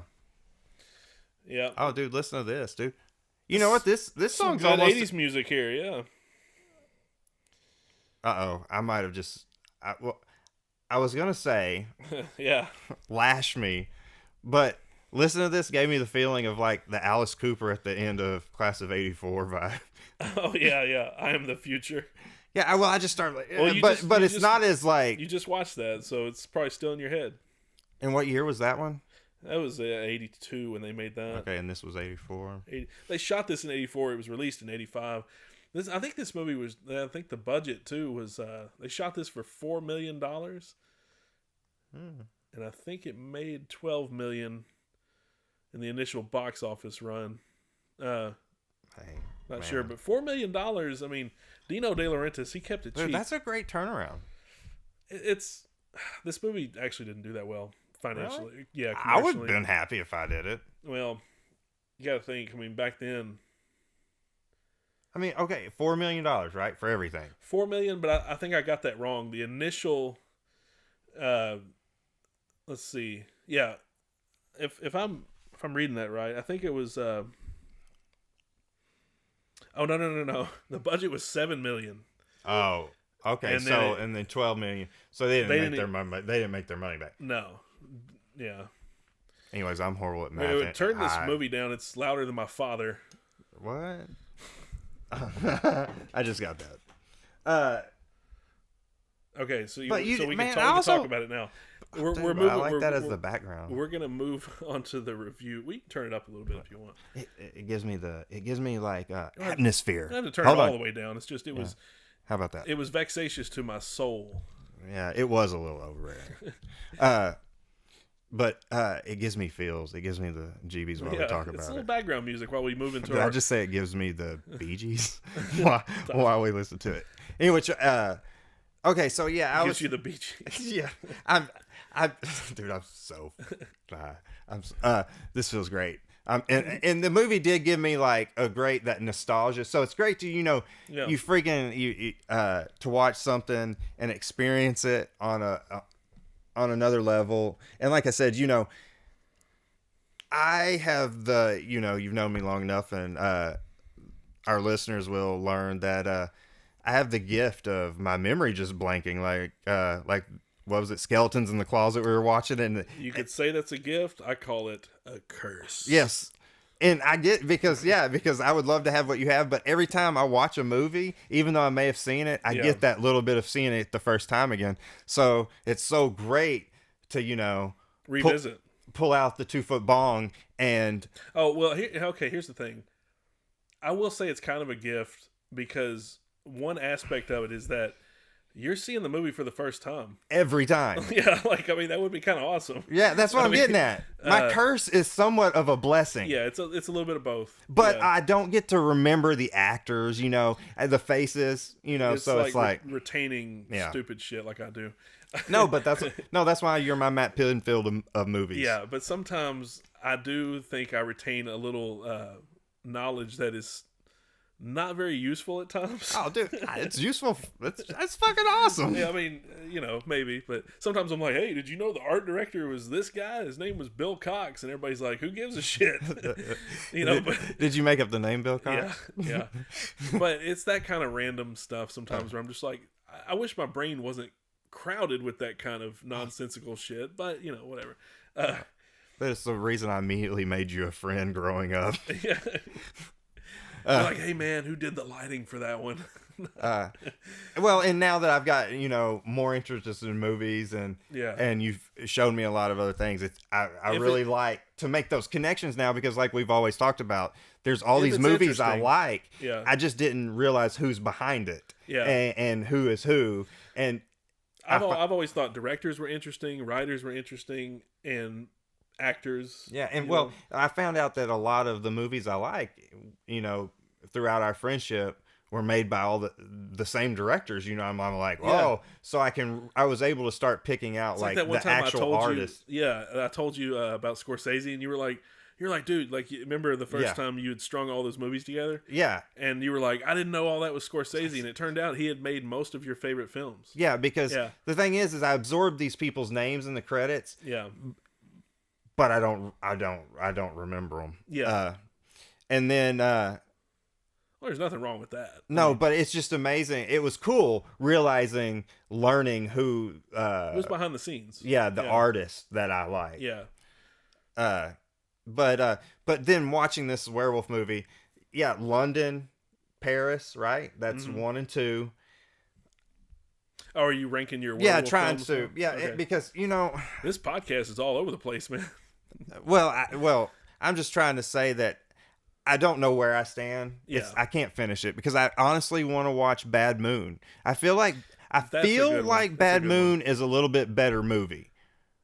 But what than this one? Yeah, but I'm not 100% sure. It's good. Because I think they probably maybe play the werewolf better in there. Yeah, but the special effects in that one are a little questionable at times, because they put that's the only thing I don't like about that movie. I mean, I don't dislike it, but if I'm comparing effects, like, there was some shit in Bad Moon that was kind of like half CGI, half practical, and it was a little wonky. Okay, well, we're gonna have to watch that. Yeah, definitely, and continue this conversation, because I want to finish rating our top werewolf movies. Okay, well, we can do that really quick before we move into our review section of Silver Bullet, folks. I'm talking about. We're gonna talk about. So I'll go ahead and give you my top. I can't 5. judge them. I need to revisit them, is what I'm saying. Oh, so you don't want to do it now? No, I want to to fairly do this. I don't have to revisit London and Paris. Well, because you remember those pretty well. I'm always going to put Paris with London, because I saw Paris first and it blew me away, and then saw London and was even blown away even more. Yeah. I don't think there's a werewolf movie out there. I can see you like an American Werewolf in Paris because you saw it first. Yeah, that's the only reason. It doesn't land in. But I'm not putting it number one. I'm putting it directly behind it. And I think I also like those werewolves. Yeah. But here's the thing. What about Cursed? The Curse. I was about to bring that up. Cursed. People shit on Christina Cursed. Ricci? No, that's a good werewolf movie. It is a good that's movie. a good werewolf movie. But would you... oh yeah, that's throwing in now we have Silver Bullet, The Curse, and... Cursed, yeah. The Cursed, and then... Bad Moon. Is there another one? Dog Soldiers. Well, there's The Howling. You left that out. Yeah. Don't leave that one out. I'm gonna have to revisit that one, because I really don't know my feelings on that. You have that one on Blu-ray, don't you? Yeah, but I didn't open it up. Okay. I just bought it because, of what I know it's supposed to be. It was like a limited Scream Factory. Yeah. Well, I know. Do I have it? I may not. I think you okay. bought it. I think well, you bought it. Any which way, it's one of those movies that I'm not 100% sure. I know I've seen, but I don't know how I feel about it. The Howling? Yeah, I'm not a big... We watched it over here. Yeah. Dee Wallace, Directed by the Joe Dante, the director of Gremlins. Dude, my emotional feelings say I don't like the Howling franchise at all. Well, I don't like the franchise. But even the first one. The first one's awesome, though. I want to have to revisit it. But that's what I'm saying. So okay. good. It's really good. Before I can finish ranking my werewolf movies, we're going to have to continue that conversation okay. Yeah, throughout, we don't have to rank throughout them a now. history. We don't have to rank them now, but I will go ahead and I will say, even though I'm not going to rank them either because it's hard to really put them in order, but I love American Werewolf in London. I'm with you on that. I love Paris, but I need to go back and kind of watch that because I'm not going to say that Paris even lands in my top 5, even though I thought it was a good werewolf movie. But I like The Howling. I like Dog Soldiers. I like Bad Moon. I like My excitement. Yeah. What did you just think of another one? Yeah, a brilliant one. Werewolf Story. Okay, let me see if you can pull this fucking movie because I kind of don't remember the title out of my brain. The Company of Wolves, maybe? No. That was a good one. But it was a really awesome, different take on a werewolf movie. Wolfen? No, think about it. And it's probably been within the past 10 years, but it was like a werewolf movie that I'm trying to be very vague here for you to pull this out because it was a real, I know if I said this one word, you would get it immediately. Do you want me to give you that word or try to give you a little bit more clues besides that word yet? Because it was in a town, it's a werewolf story not told in a typical manner. It had a man, an older man. He may have perhaps, and it had everything depended on smell. Late Phases? Is that the one where it's the old like blind man? Yeah. That's a fucking awesome werewolf. Dude, it just hit me, and I was like, the blind werewolf movie, because that is a really good werewolf movie. I love that. That was Jim Mickle, I think, did that one. Yeah, that's a good movie. That's a good werewolf movie. And that's probably one of the better modern werewolf movies. I really enjoyed that. Yeah. And I think it kind of got shat on, but no, dude, that's underrated. It's underrated. Really it's underrated. It's underrated. That's what I'm saying. It got shat on. I think people kind of dismissed it, but I liked it. He's a war veteran, right? Like he's like he's blind, but he's really well trained. Yeah, his sense, and he knows where everything's at. Yeah, and that's how he tracks it out by his scent. That is a good. And was it a pasture? In that one, it was. Yeah, I think it was. I wonder if they did that because of this. Pasture. A pastor. Yeah. I don't know. I need to go back and watch that one. It's been a couple years. Yeah, it has. But that was. It's good. That's the best recent. Unless you can give me a better recent werewolf movie within the past 10 years. There haven't been that many. There was one called Big Bad Wolf that was really good, but that was in 2005. I don't know. I've seen it. It probably has a lame cover too. Kind of does. The wolf was played by Richard Tyson, who was the bad guy in I'm sorry if the movie was actually Cop. pretty good, but you know, it's good. Dude, Big Bad Wolf is pretty dope. Decently dope. But I can't, past 10 years there. That was and would you say? I'll put it to you like this: there may be some out there, but nothing that stands out. Well, wait, there is one now, kind of new. I've heard about. It's like these cops in a town, and the werewolf, but it's also kind of got a comedy feel because the guy Wolf thinks Cop. No, but no, that doesn't go up in the rankings. That's a wild movie, but no. I think I told you about it. You may have it. I just can't think of the name about it, but it's a new indie flick, and it's like these cops and it's an indie film. Well, I think so. Mm-hmm. And it's like these cops. It's kind of played kind of comical, I think, but the dude doesn't want to believe it's a werewolf that's in the town killing people. I think you have it.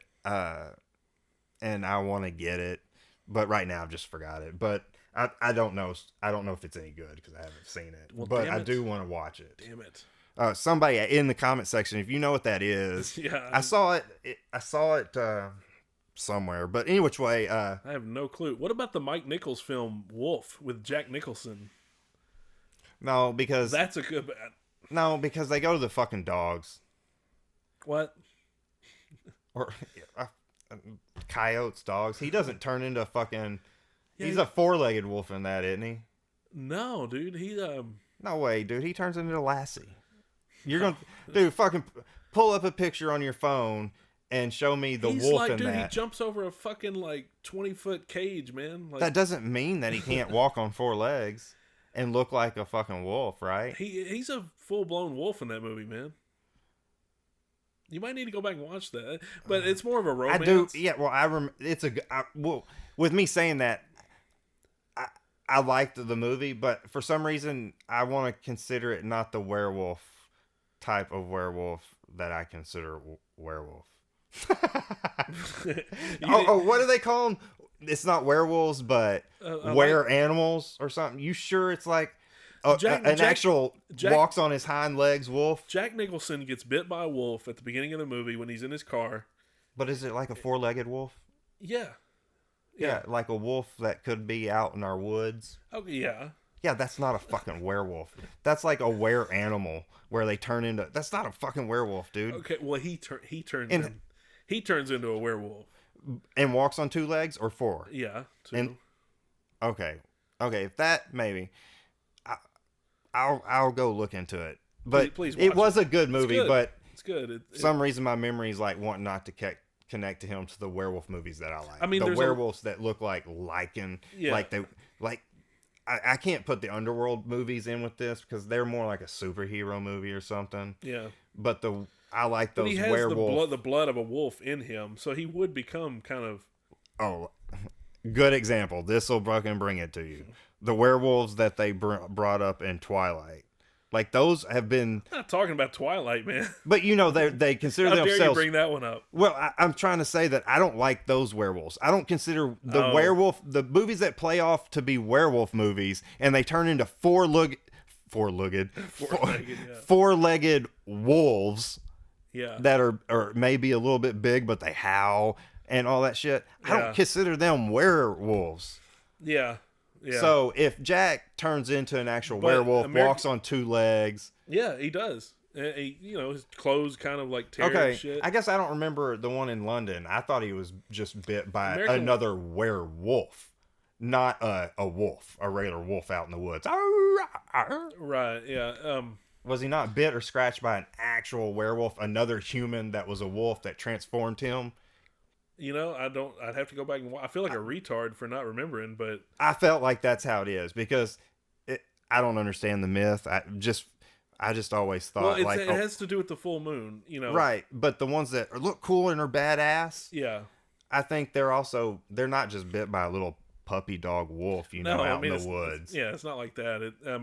But they do have those werewolf movies. But like in American Werewolf in London, he does turn into the wolf, lycanthrope, where he's on all fours. A true, what I call a true werewolf. Yeah, he looks like a monster. Like the fucking bitches in Twilight aren't real werewolves, but they fucking call them werewolves. Yeah, yeah. And then the fucking, what is that fucking stupid shit? True Blood? Yeah. They called them were animals. It was people that turned into tigers. Yeah. So see, that's some woke shit. So, well, to me, there's the werewolf, and if you turn into the lycanthrope, walk on the 2 legs like that shit, like in Underworld, the American Werewolf, or the London and Paris shit, those are real werewolves. If you're a fucking 4-legged lassie, that's not a fucking werewolf, so those movies don't count to me. Well, they count. You just don't. No, they don't. It's just not in accordance with what you like. It's just like Silence of the Lamb is a thriller. Oh, no. Don't go there. Chad is committing blasphemy, folks. I don't know. If you agree with me, please let me know there's somebody on my corner. But, all right. Let's get down. I'm going to be probably pretty critical, but I think I'm also going to be very fair of this. Yeah, let's go ahead and move into our review section where we give our popcorn kernel rating, and we're going to start with the chatterer first. Why don't you have to go with me? I wanted to hear your opinion first. Well, to see if mine is somewhat out of base. Well, I mean, and I like to see. Well, we'll find out. Would you rather me go first and then you try to persuade me if I need to bump it up? Well, that's what I'm saying. To put it completely in perspective, I would have to know what you didn't like. I know overall that you like the film, but I know that you have your qualms about it too. Well, okay, so it gives you a good feeling. It gives you feel like you're in that town. It feels great. Stephen King wrote a great script. He did. Yeah. Right? Mm-hmm. You know. I agree. I feel like it was pretty flawless. I could really do without the bat. Yeah. It's a little corny. And some of those special effects scenes, I think, could have made a better movie. It's like Teen Wolf playing basketball. Like, I understand. Oh no, that was pretty. That goes with the tone of that movie. Well, yeah, that is part of the plot. Yeah. I felt like at certain times when it went to the werewolf wasn't as scary. Like when they used the good, clever angles. Yeah. And close-ups, the werewolf was scary.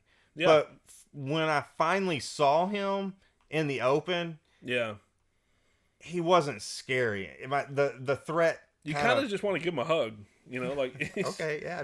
Well, I felt like he looked like our fucking high school alma mater's fucking mascot, and everybody was like, is that a bear, a beaver, a dog? You know, it's nobody, a rat, nobody knew. It's like that moment in The Howling when they reveal Dee Wallace at the end when she turns into a wolf. She looks cute. She's got the little button nose. Really? And the you don't whiskers. think she was scary? I guess I don't remember. They made her look pretty cute, and you just wanted to like hug her. Okay, I'm gonna have to. I would have to see that. You're making it sound pretty. Yeah, she was like a teddy bear wolf, dude. Really? Yeah. But anyway. Dee Wallace did that? Yeah. Okay. But, so anyway, yeah, continue on with your thoughts. But the movie was way better.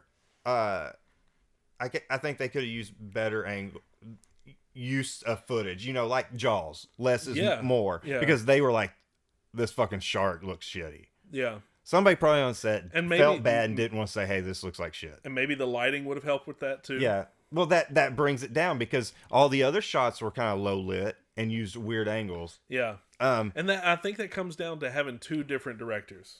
Yeah. Well, you nailed it. That is it. Because I preferred the other director. And I think he probably could have done those other ones better. Yeah. But I like the sense of the town, the family, the bad guy, dude. He is like the big bad wolf. He is wearing dark. Yeah. He is dark. His facial features, his expression, you knew from the beginning when you saw him there that he was probably going to be the bad guy. He was scary. Everybody else around, like maybe. But granted, preachers do wear black. And it made me afraid of preachers too. Like this movie when I was a kid, I was like, God, I don't even know if I can trust preachers anymore after this. The nightmare sequence was good. It did. That's a highlight. But what sucks is that those werewolves in there were way better than the one they chose. Yeah, you said that they were arguing about what the werewolf would look like. Yeah, whoever made that creative choice, sucked a dick on that one. Yeah, I mean, because in that church sequence, supposedly, like now I don't know, it says uncredited, but supposedly Rick Baker and what's his name, Rob Bottin, they worked on this movie uncredited. So I don't know if they contributed to the effects at all, because there are scenes where the wolf does look better, and some of the makeup on the wolves look better, and then there's other scenes where the special effects like. Have you been drinking? Yeah, I've been drinking this whole you fucking did say time. You did say I'm contagious. I'm drunk. Yes, you said I feel so good now. Finally, oh man, I feel human. Okay, but anyways, go back. So, I don't know, what was I saying? Oh, the special effects. So okay, so some scenes look better and other scenes look like ass. Like it's just like, man, they had a lot of problems. This was a troubled production, but I think the way that they wrapped it up, with a nice little bow, it comes together. But yeah, there are problems with some of the werewolf shots. Well, I feel like I'm getting off track. Let you, because we're on no. Well, we're on your review. So, well, no, it's okay. It's okay. But what is your rating? Well, if you want me to go ahead and move into mine. Oh no, I'm not done yet. Okay, all right. Hold your horses, jabroni. Okay, so script great, some special effects good. I think the guy that directed all the non-werewolf movies or scenes, saved the movie. Yeah. Well, he was the original director too. Gary Busey saved the movie. Yeah. Just Stephen King creating that character of what's his name? Fucking Billy, I want to say for some reason, or the Silver Bullet kid. What is his name? Corey Haim. Yeah, okay. Marty. I should just probably call him by the actor name. Yeah. I was trying to think of Marty, his character yeah. name. Marty. His character is a pretty good character. Think about it. He's a paralyzed kid. He's in this situation. He's already flawed from the start. Yeah, and he's automatically going to have it harder than anybody else. Yeah. And I think Corey Haim played him pretty good, but it was just that good character. It was a good character dynamic between those two. Well, he's a character that you can identify with clearly if you're a kid watching this. But that also goes back to Stephen King, right? Yeah. This wasn't touched by anybody else. It's purely his hands, nobody else. His script, yeah. And his story. I mean, it's all King. And then he makes relatable characters. So, that saved it. You had you not brought up the lameness of the parents leaving all of a sudden, I probably would have minor complaint, but yeah. Well, it kind of, but I just wished I knew. I wasn't able to really hear the dialogue and reading and trying to, but if they just said we're going on a vacation, that would kind of suck. But like if they had said business trip, then I wouldn't have thought anything about it because I honestly don't remember what they said, but I will say that it's just kind of weird where they're like, "Hey, we're leaving. I don't trust you, Uncle Red, because you're fucking drunk. But you can watch our kids."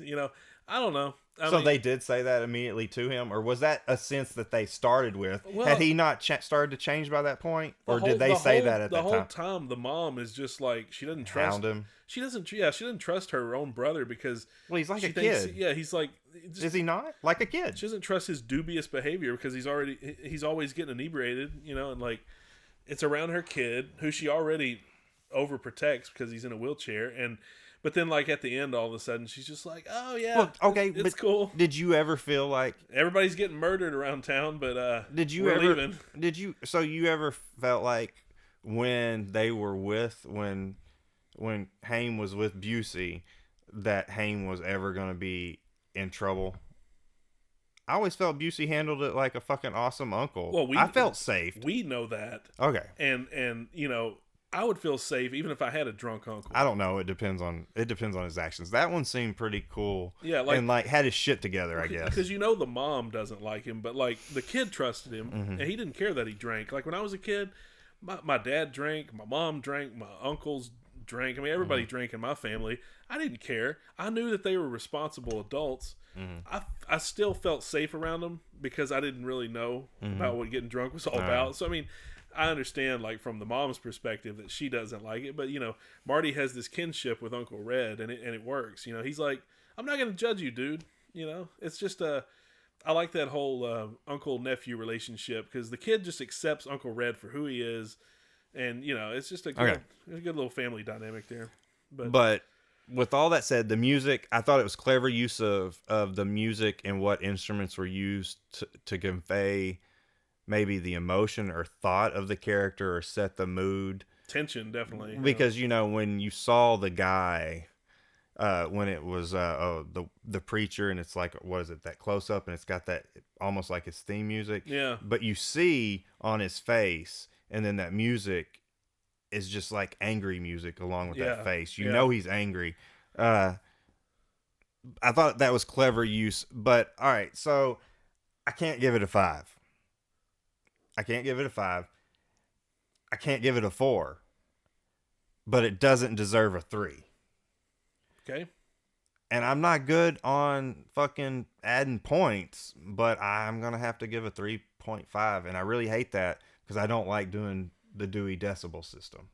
But it doesn't deserve a 3 or a 4, so I have to break my own fucking heartstrings or sometimes morals sometimes it just falls rating. in between, man. There's it's just I get it. You're pretty you're content with using the Dewey, but like I try to stay away from the Dewey. Well, sometimes you can't completely round all the way up. I mean, there are flaws. Well, you can't rate a movie like 3.6, 3.7. No. It goes in halves. But so yeah, I mean, moving into my review, I will say a lot of the things you're talking about are very valid, especially with regards to the special effects. That's honestly that's my biggest problem with the movie. I feel like there's just it's everybody's really. yeah, and there's just some scenes that don't belong in this movie, or I'll say shots, not scenes, but certain shots that don't belong in this movie. Yeah, the editor could have done better. Yeah, yeah. Was the editor anybody? Do you know? No, I mean maybe, but It probably. But now the cinematographer. I wanted to talk about this earlier, but I think I got distracted. The movie, like I said, the movie was just moving so fast. But like this, Dude, it was like fucking. I don't know what like cocaine's like or Adderall, but I felt like it. oh yeah, That's what makes this also good. Though. It moves at a breakneck pace, totally. But the cinematographer was a dude named Armand Nanuzzi. Anyway, he's an Italian guy, and he worked with Dino De Laurentiis on other films, especially. He worked on Maximum Overdrive, and this is what happened to him. He was the cinematographer who sued Stephen King for $18 million because his fucking eye got knocked out. He was working on Maximum Overdrive or this? He shot this movie, and then he went on to shoot Maximum Overdrive, and Stephen King directed that one.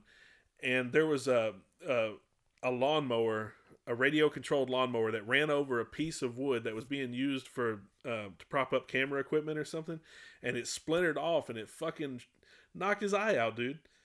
A cinematographer. Okay, but dude, am I being a dick by saying that? Like, did he really have to sue over that? Well, Stephen King was in charge of the production, and right? But dude, that's like an accident. Yeah, but he lost his eye. Permanently lost his eye, dude. Yeah, okay, pay his medical bills and pay for his eye. Yeah. But like to be sued, like that is an accident. That was not supposed to happen. It wasn't. And you have safety directors. On that movie, I don't know. Stephen King was okay, maybe not. Coked out to the max if he didn't movie. have a savvy, dude. I'm tongue. with you. Okay, dude, my tongue is stuck to my teeth. But if he didn't have somebody like that, okay, maybe that warrants a suing. But there is certain things that happen that are just flat out accidents. Yeah, I mean, it's hard to say, like, because that movie, from what I heard, like, I know Stephen King was he was coked out insanely and not running shit up to par. But I don't know. If he's not up to standards of that time, maybe but I guess it would depend on that was when they didn't have all the way you described it so casually. It was like blah, blah, blah, blah. Well, I thought it was an interesting factoid because there's well, it is, but I guess there's a big difference between that and the Twilight movie to me. Oh, Twilight Zone, yeah. But anyway, okay, so back onto this. Yeah, no, I was just gonna say. Because we totally went off on that, Dude, I'm so high I can take us off to some fucking galaxy. It was an interesting story though. Like I had to say something about it because I knew that there was the same DP guy who worked on this. It's sad. Yeah. Did he go on? He still had his other eye. Yeah, he still shot stuff after this, I think, but he's dead now. But I think he died in 2001. But he, I want to say he continued working after that, but definitely didn't work with Stephen King anymore. But he shot this movie, and that's what I was going to say about the cinematography. Like this movie looks good, and I don't know if it comes from the DP or Don Coscarelli, what kind of input he put into it. But there are certain scenes that you can tell Don Coscarelli shot because when you go back and look at Phantasm, they just have the same. It's a style. Yeah, like I said, signature. It's like you can't really describe it, but you just know. You know how you like. There's also good set design. They used the sets and colors. But you know how like when you watch Poltergeist and you feel Steven Spielberg, even though we know Tobe Hooper is credited as director, but you feel Spielberg like when you watch Poltergeist. That's kind of how you feel with this. Like you kind of feel Coscarelli, but. But you don't feel the director that was credited. I just keep forgetting those names, dude. Yeah, I get what you're saying. Yeah, and Dan Attias is the guy who's credited, but he only did the werewolf stuff, and this is his only movie too. So it's like it's hard to say. Like, I mean, he got the credit, but how much of this movie did he really contribute to visually? So I don't know. And he never went on to anything else. TV shows and stuff like.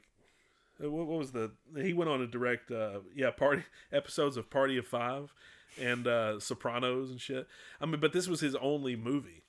Well, I can see one. Yeah. Well, that's being too hard on the guy. Because honestly, I got hang on. I was going to say an interesting thing about Dan Attias, though, is that they hired him because he was an AD for... he worked with Spielberg on E.T. He was in... Dude, did I not say while we were watching I got a Spielberg feel? Poltergeist? Yeah. Well, Come on. Fucking suck my dick. I was right. I'll give you that. But he was an AD. I don't know how much... But I'm making my connections through my sixth sense. Dude, I'm high, and I'm fucking making a universal connection with these movies. Oh, and he was an AD for Twilight Zone, the movie, too. Oh, motherfucker. I went there. Oh, no, dude. Dude, look at what you're pulling out of my head, dude. Total coincidence, man. No, dude, it's my high juice, man. Dude, come on. I'm a fucking weed psychic. I can, dude. Oh man, I do this all the time. Anyway.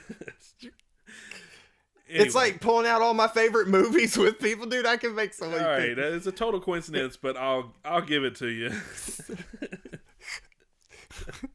I just want to say touche. But okay, hurry up because I've got something also in defense of this movie, but I want to say it after you're rated. A Georgia Pine. I think it's rubbing off on me.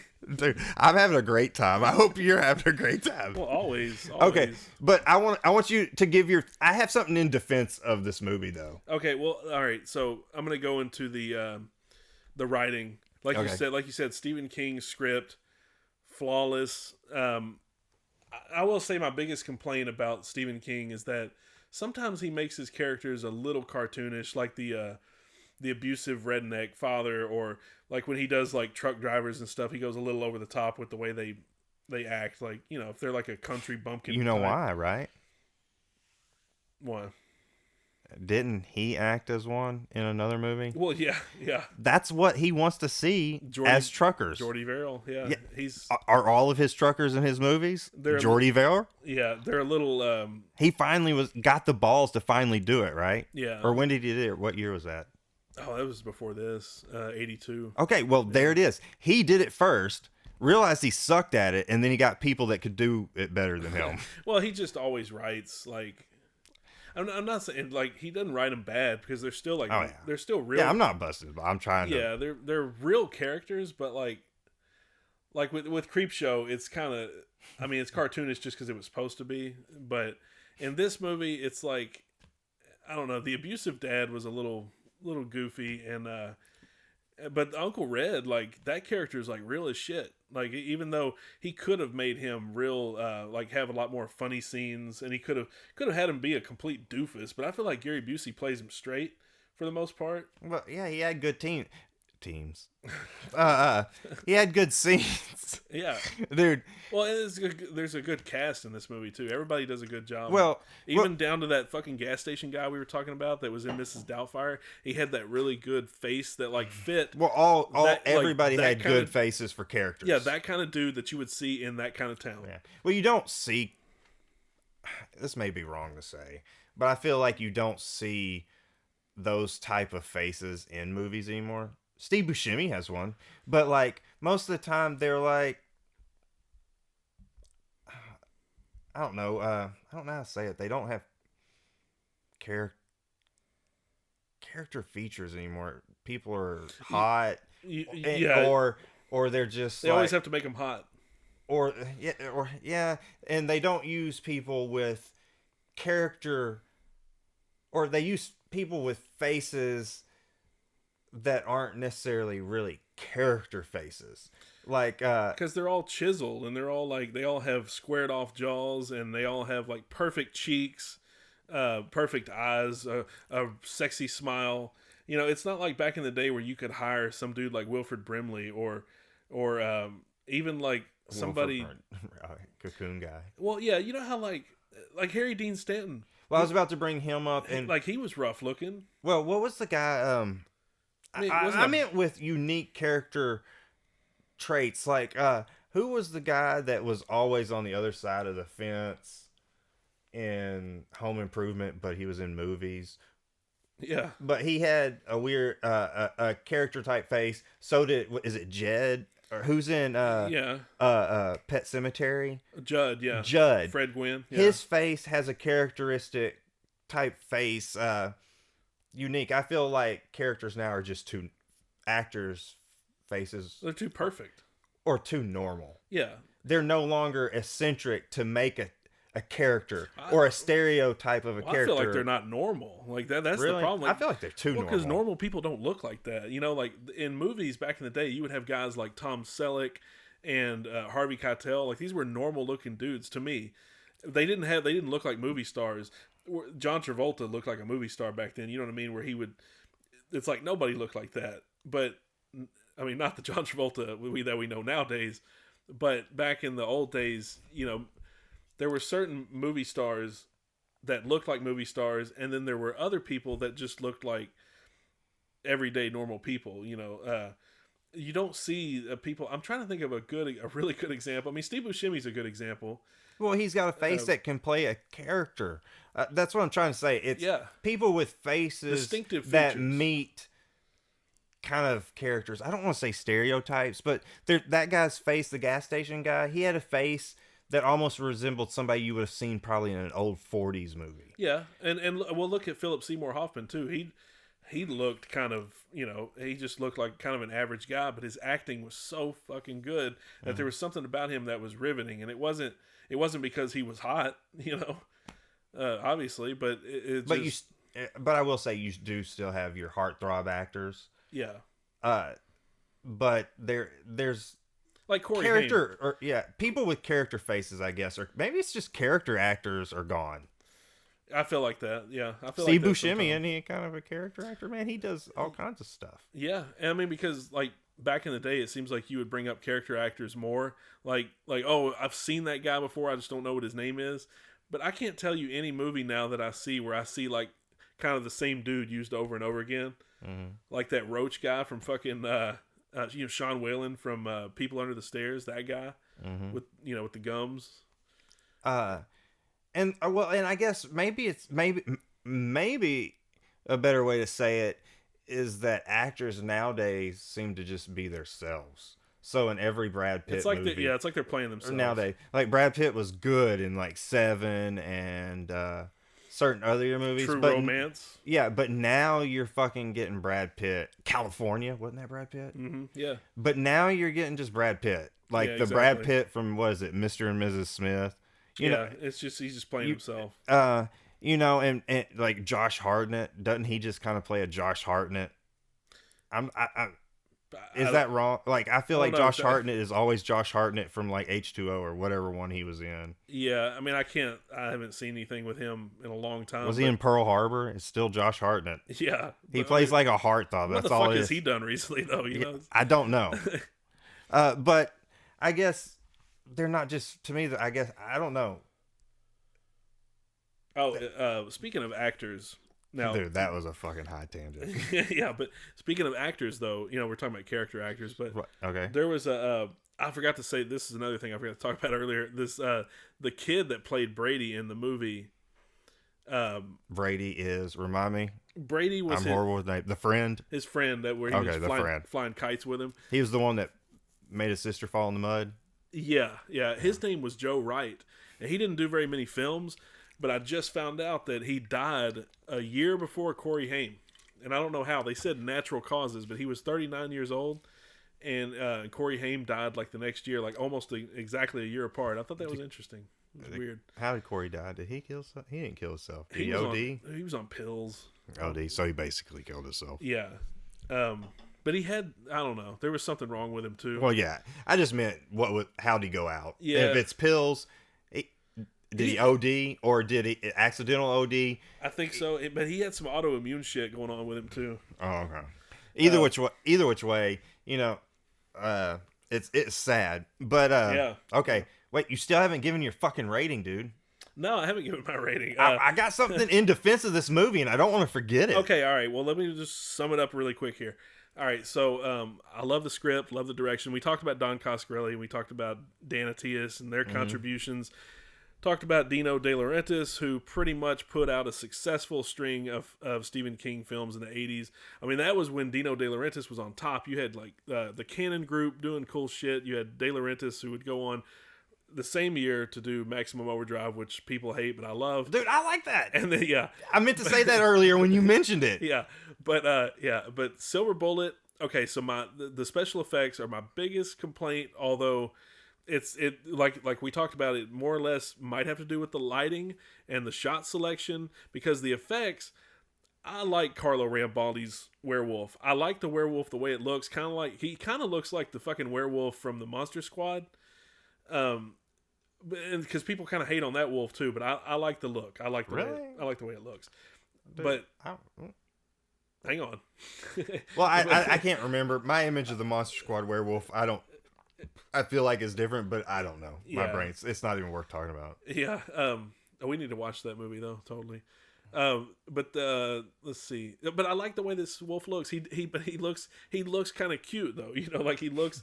But that makes him not scary, dude. I want to be scared in this movie. I know, but he is scary when they show less of him, and that's what I'm saying. Like it could come down, like you talked about the editing. The editing could have saved it. Less is more. Here, yeah, snip. They did it to Jaws, and look at what they did. They did, yeah. I mean, it's doable. But you know, what if the editor even tried to do that? The director or producer wanted more. So yeah. Well, yeah. That's another. You know, you also have that. It's another good point, because Dino De Laurentiis, and it wasn't him, because he didn't like the way the werewolf looked. But that is the reason why Don Coscarelli quit, though. He quit because De Laurentiis. So it may have been the fact that, like, he wanted to show the werewolf more. I don't know. But at that time, the fucking werewolf sequences weren't even shot anyway, so it's hard. It's hard to say. But it's interesting thing. It's an interesting high topic to ramble about. Yeah. But I will. Okay, so my popcorn kernel rating for the movie is 4. Honestly, this is one of my favorite werewolf movies. And it does get a little hokey at times, and I will give you the thing with the bat is a little laughable. But see, right there in that scene, I kind of needed a laugh. You know, when I was a kid, that part when I saw his arm come up and I saw him beating that dude with the peacemaker, I was like, that's funny. You know, because right after that, it moves on to that serious fucking scene. And that's honestly one of my favorite scenes, by the way, when they're in the congregation, the church, and like, you don't think it's a dream, but you find out it's a dream when everybody just starts transforming. But it reminds me of like Michael Jackson's Thriller right there. And it may be because the fucking organ player's like doing this weird dance shit. But that was cool. Yeah, it was cool. That saved that. Yeah, it was one of the most memorable scenes in the movie, and probably the scariest. Yeah.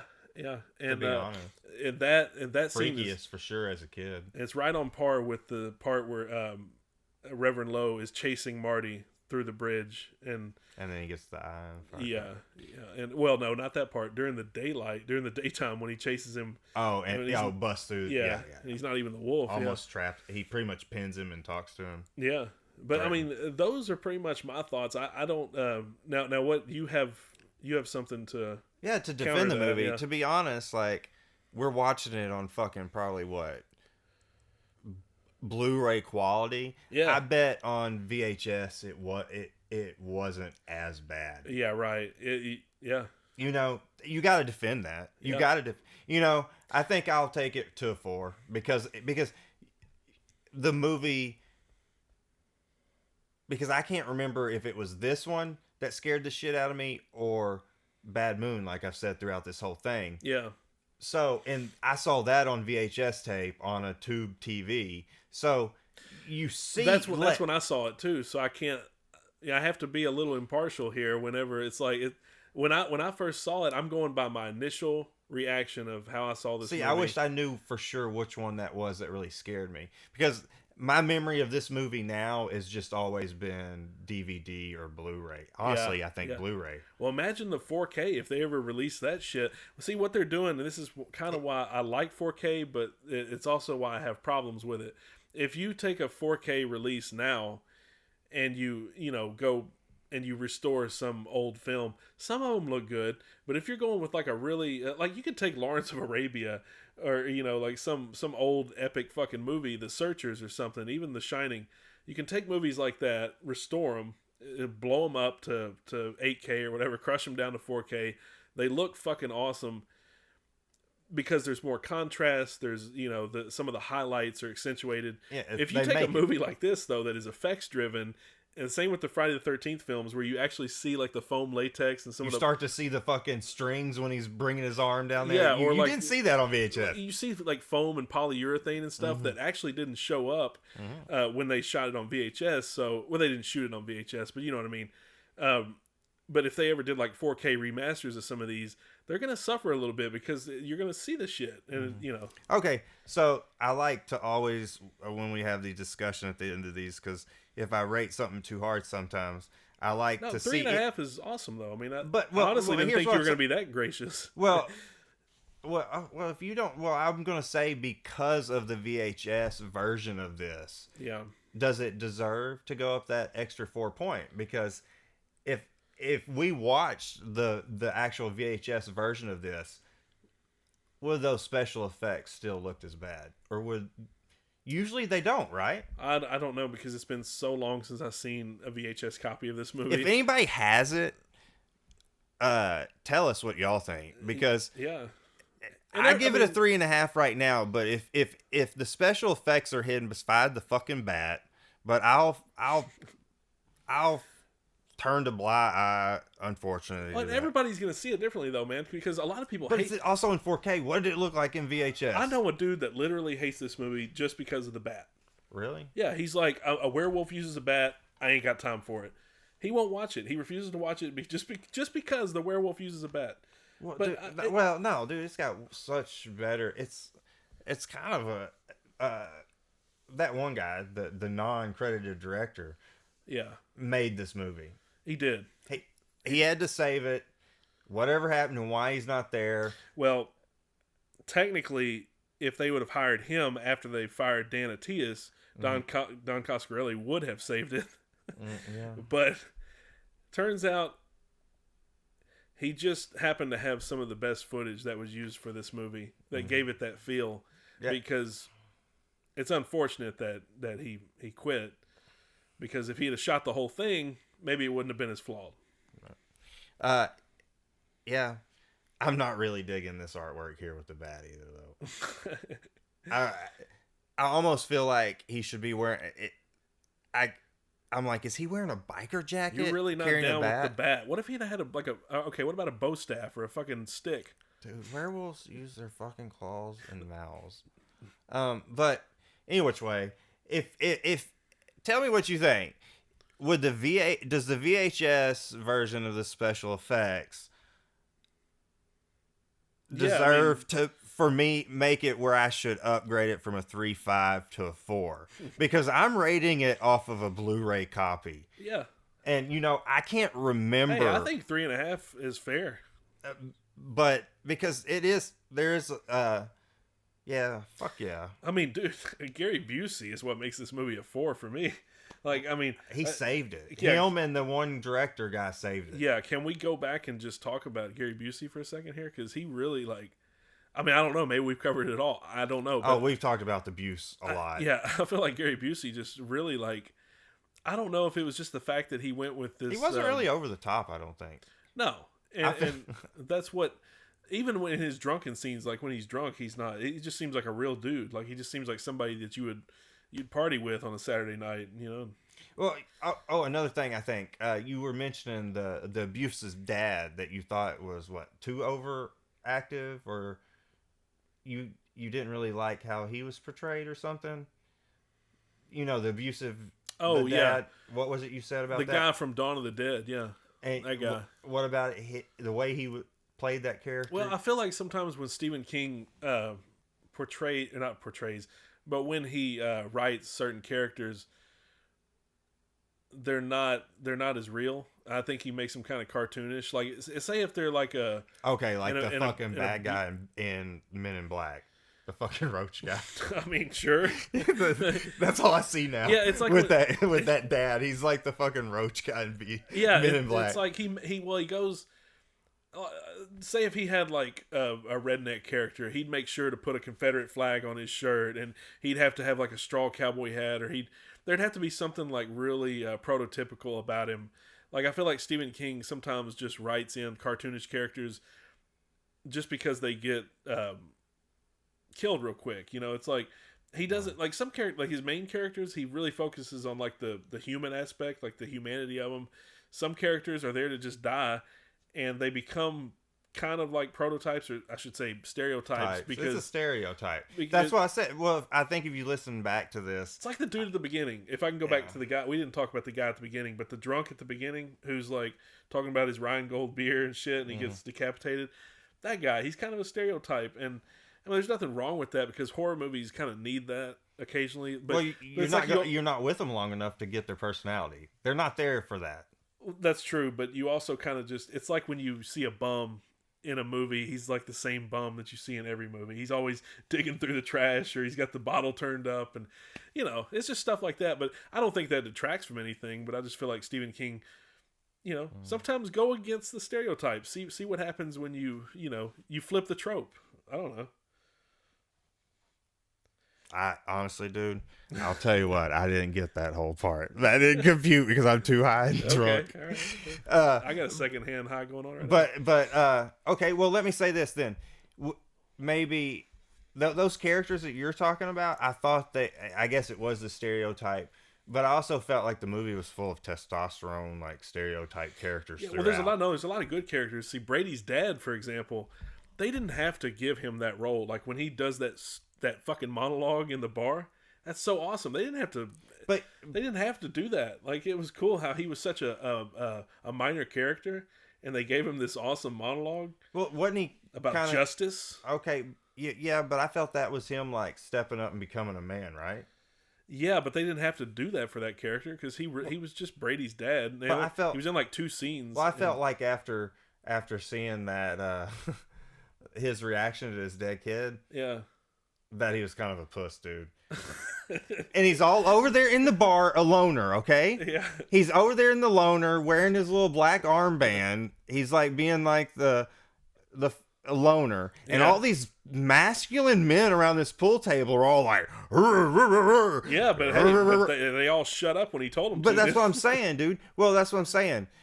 He came over there and he starts crying and shit. Like, well, yeah, but he also, I felt serious. like he became a man. He like stepped up and showed his man card. Well, had he not delivered that speech, then they wouldn't have all gone out to hunt for private justice, as they succinctly put. So that's what I guess, man. I'm gonna go hunt us a little private justice. I think that's what he says. I thought they were trying to do that anyways. That's why they had all those. Well, guns they were, but the sheriff was trying to talk him out of it, and that shit never works. Look at what they did, and what was it, Halloween 5, where they're running around and fucking. I think they kind of stole that from this movie, by the way. No, that was Halloween 4 when they organized the mob. Is that also the one where he kills people with shotguns, stabbing them? Yeah. Yeah. Yeah, that's like fucking this dude with a bat. But I think it's a good moment. I like Brady's dad. I feel like I like Lawrence Tierney as minor as a character he was. He was there just to supply the bat. But yeah. And then you have the fat deputy who's really, you don't even have to have that character. I mean, I feel like Stephen King's really good at it's making his community. Yeah, he has characters there that are just like, like you go into the barbershop and you see the guy in there cutting hair, and it's like he's not even really there to serve the plot. He's just there to be part of that town, and it's, sometimes he's really good at doing that, but then sometimes he'll have these really these stereotypical characters that I feel like would be better if he would go against audience expectations and so the dude shouldn't have been an abusive dude. Well, no, if he's like an abusive stepdad, make him more make him real. You make him more real and a little less cartoonish, I guess. Well, I took him as like a complete alcoholic drunk, hates his life. Yeah. And over testosterone. Well, he was. This movie had a lot of testosterone at the beginning. Yeah, it did. Yeah. Every movie in the 80s did. So true. Okay. Well, I don't have a fucking thing else to fucking I think we've kind of blown our load on Silver Bullet, man. How long is this episode, by the way? It's a ways, man. It's Have we gone over our 2-hour mark? by a lot. Jesus, man. We have really blown our load on Silver Bullet. But dude, no, I really enjoyed this conversation. It's a little bit of high philosophy. I don't know what I was saying, so it'll be interesting for you to tell me what happened. Yeah. But I felt like it was fun. It's a good thing we recorded this because I don't know if we'd be able to capture this magic in real life. It's fun when we capture moments like this. It's fun when you watch movies and you talk about the movies or just people in movies in general. Yeah. But anyways, so we're there. Yeah, hold on. Well, you can continue. Say what you got to say, and then I'm going to sign off. I've pretty much said all I needed to say about it. That was Silver Bullet, folks. Please tell us what you think about the movie. I feel like we've just blown our load. We've blown our wad. Like, there's nothing else I can say about Silver Bullet. But great movie, great 80s film, great werewolf film. And we're going to continue to watch more horror films, more Stephen King stuff coming up. Be sure to stab the fucking like button. Stab it. And subscribe. Yeah. And this is Dick. Share us. Dude, no. Share us with your friends. Please share us. Share us with your friends and your wives. Tell us what you want us to talk about. Yes, please. Give us suggestions. Recommendations. Yeah, we'll take those. Not from everybody, but we'll consider it. Yeah, if you got good taste. There you go. Yeah. But I'm Dick. And I'm the Chad.